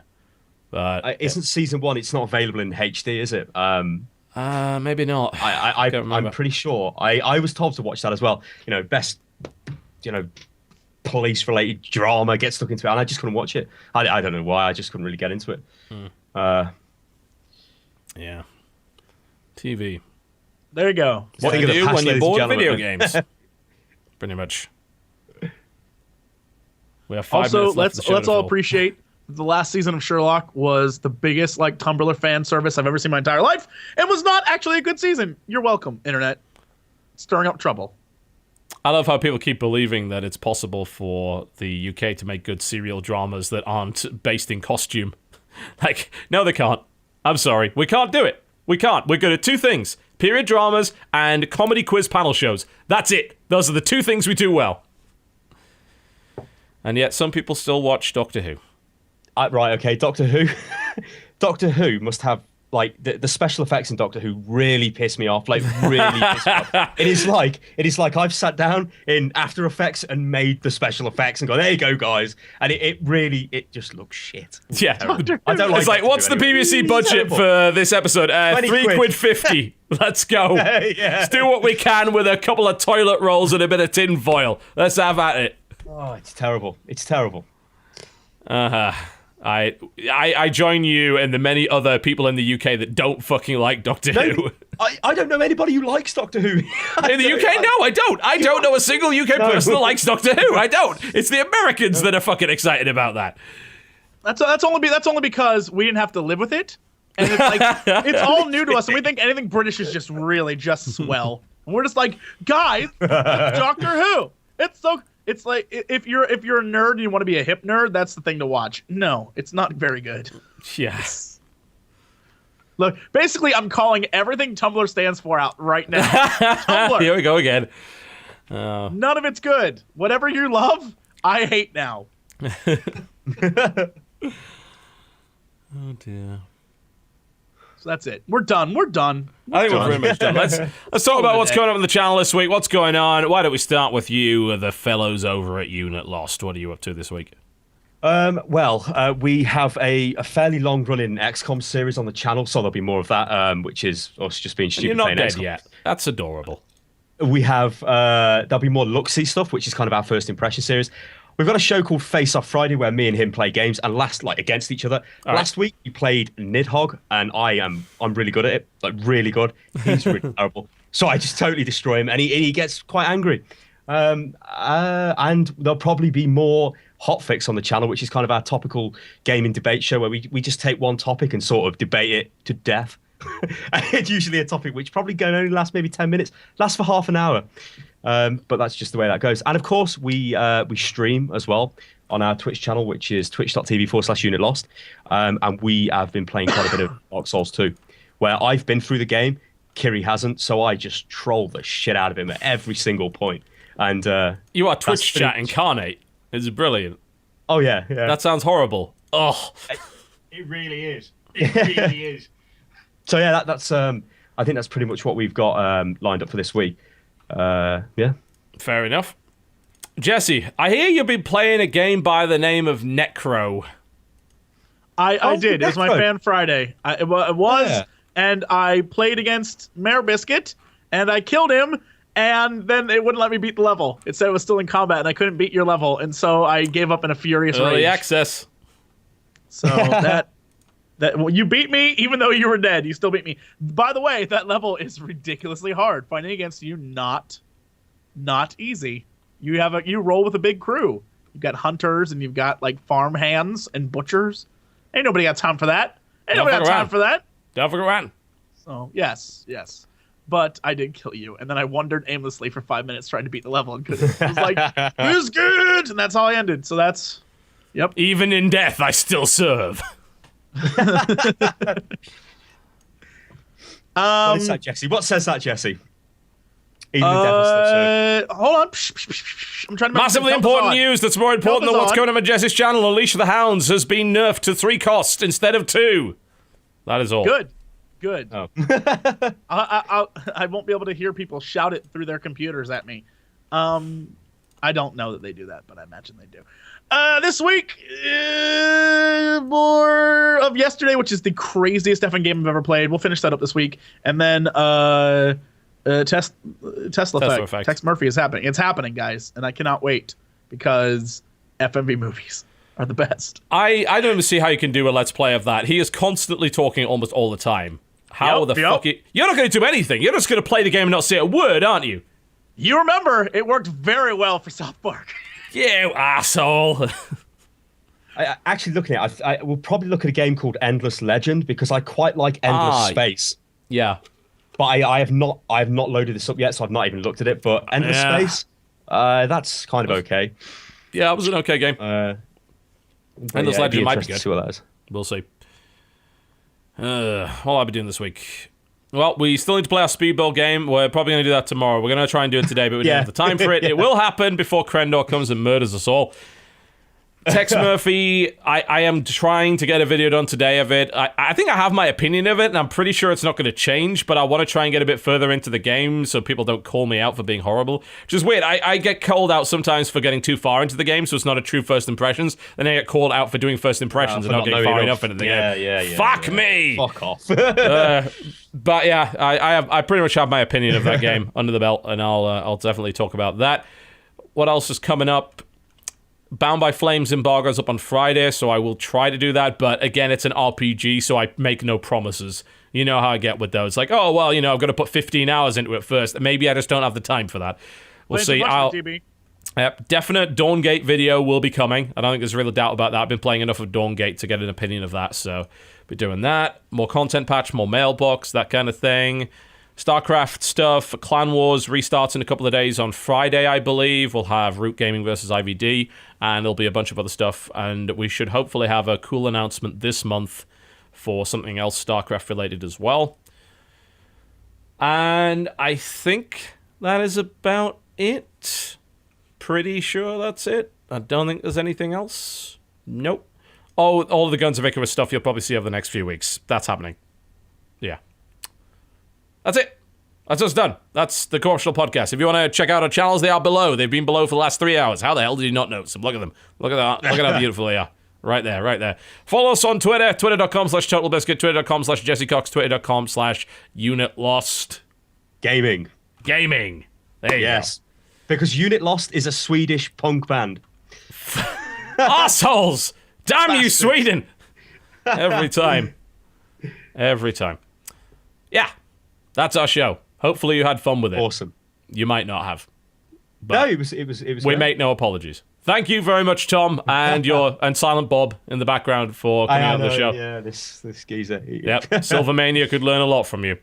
My name's been TotalBiscuit. You've been watching the Corruptional Podcast. Thank you very much. We'll see you next time. Goodbye. Bye-bye.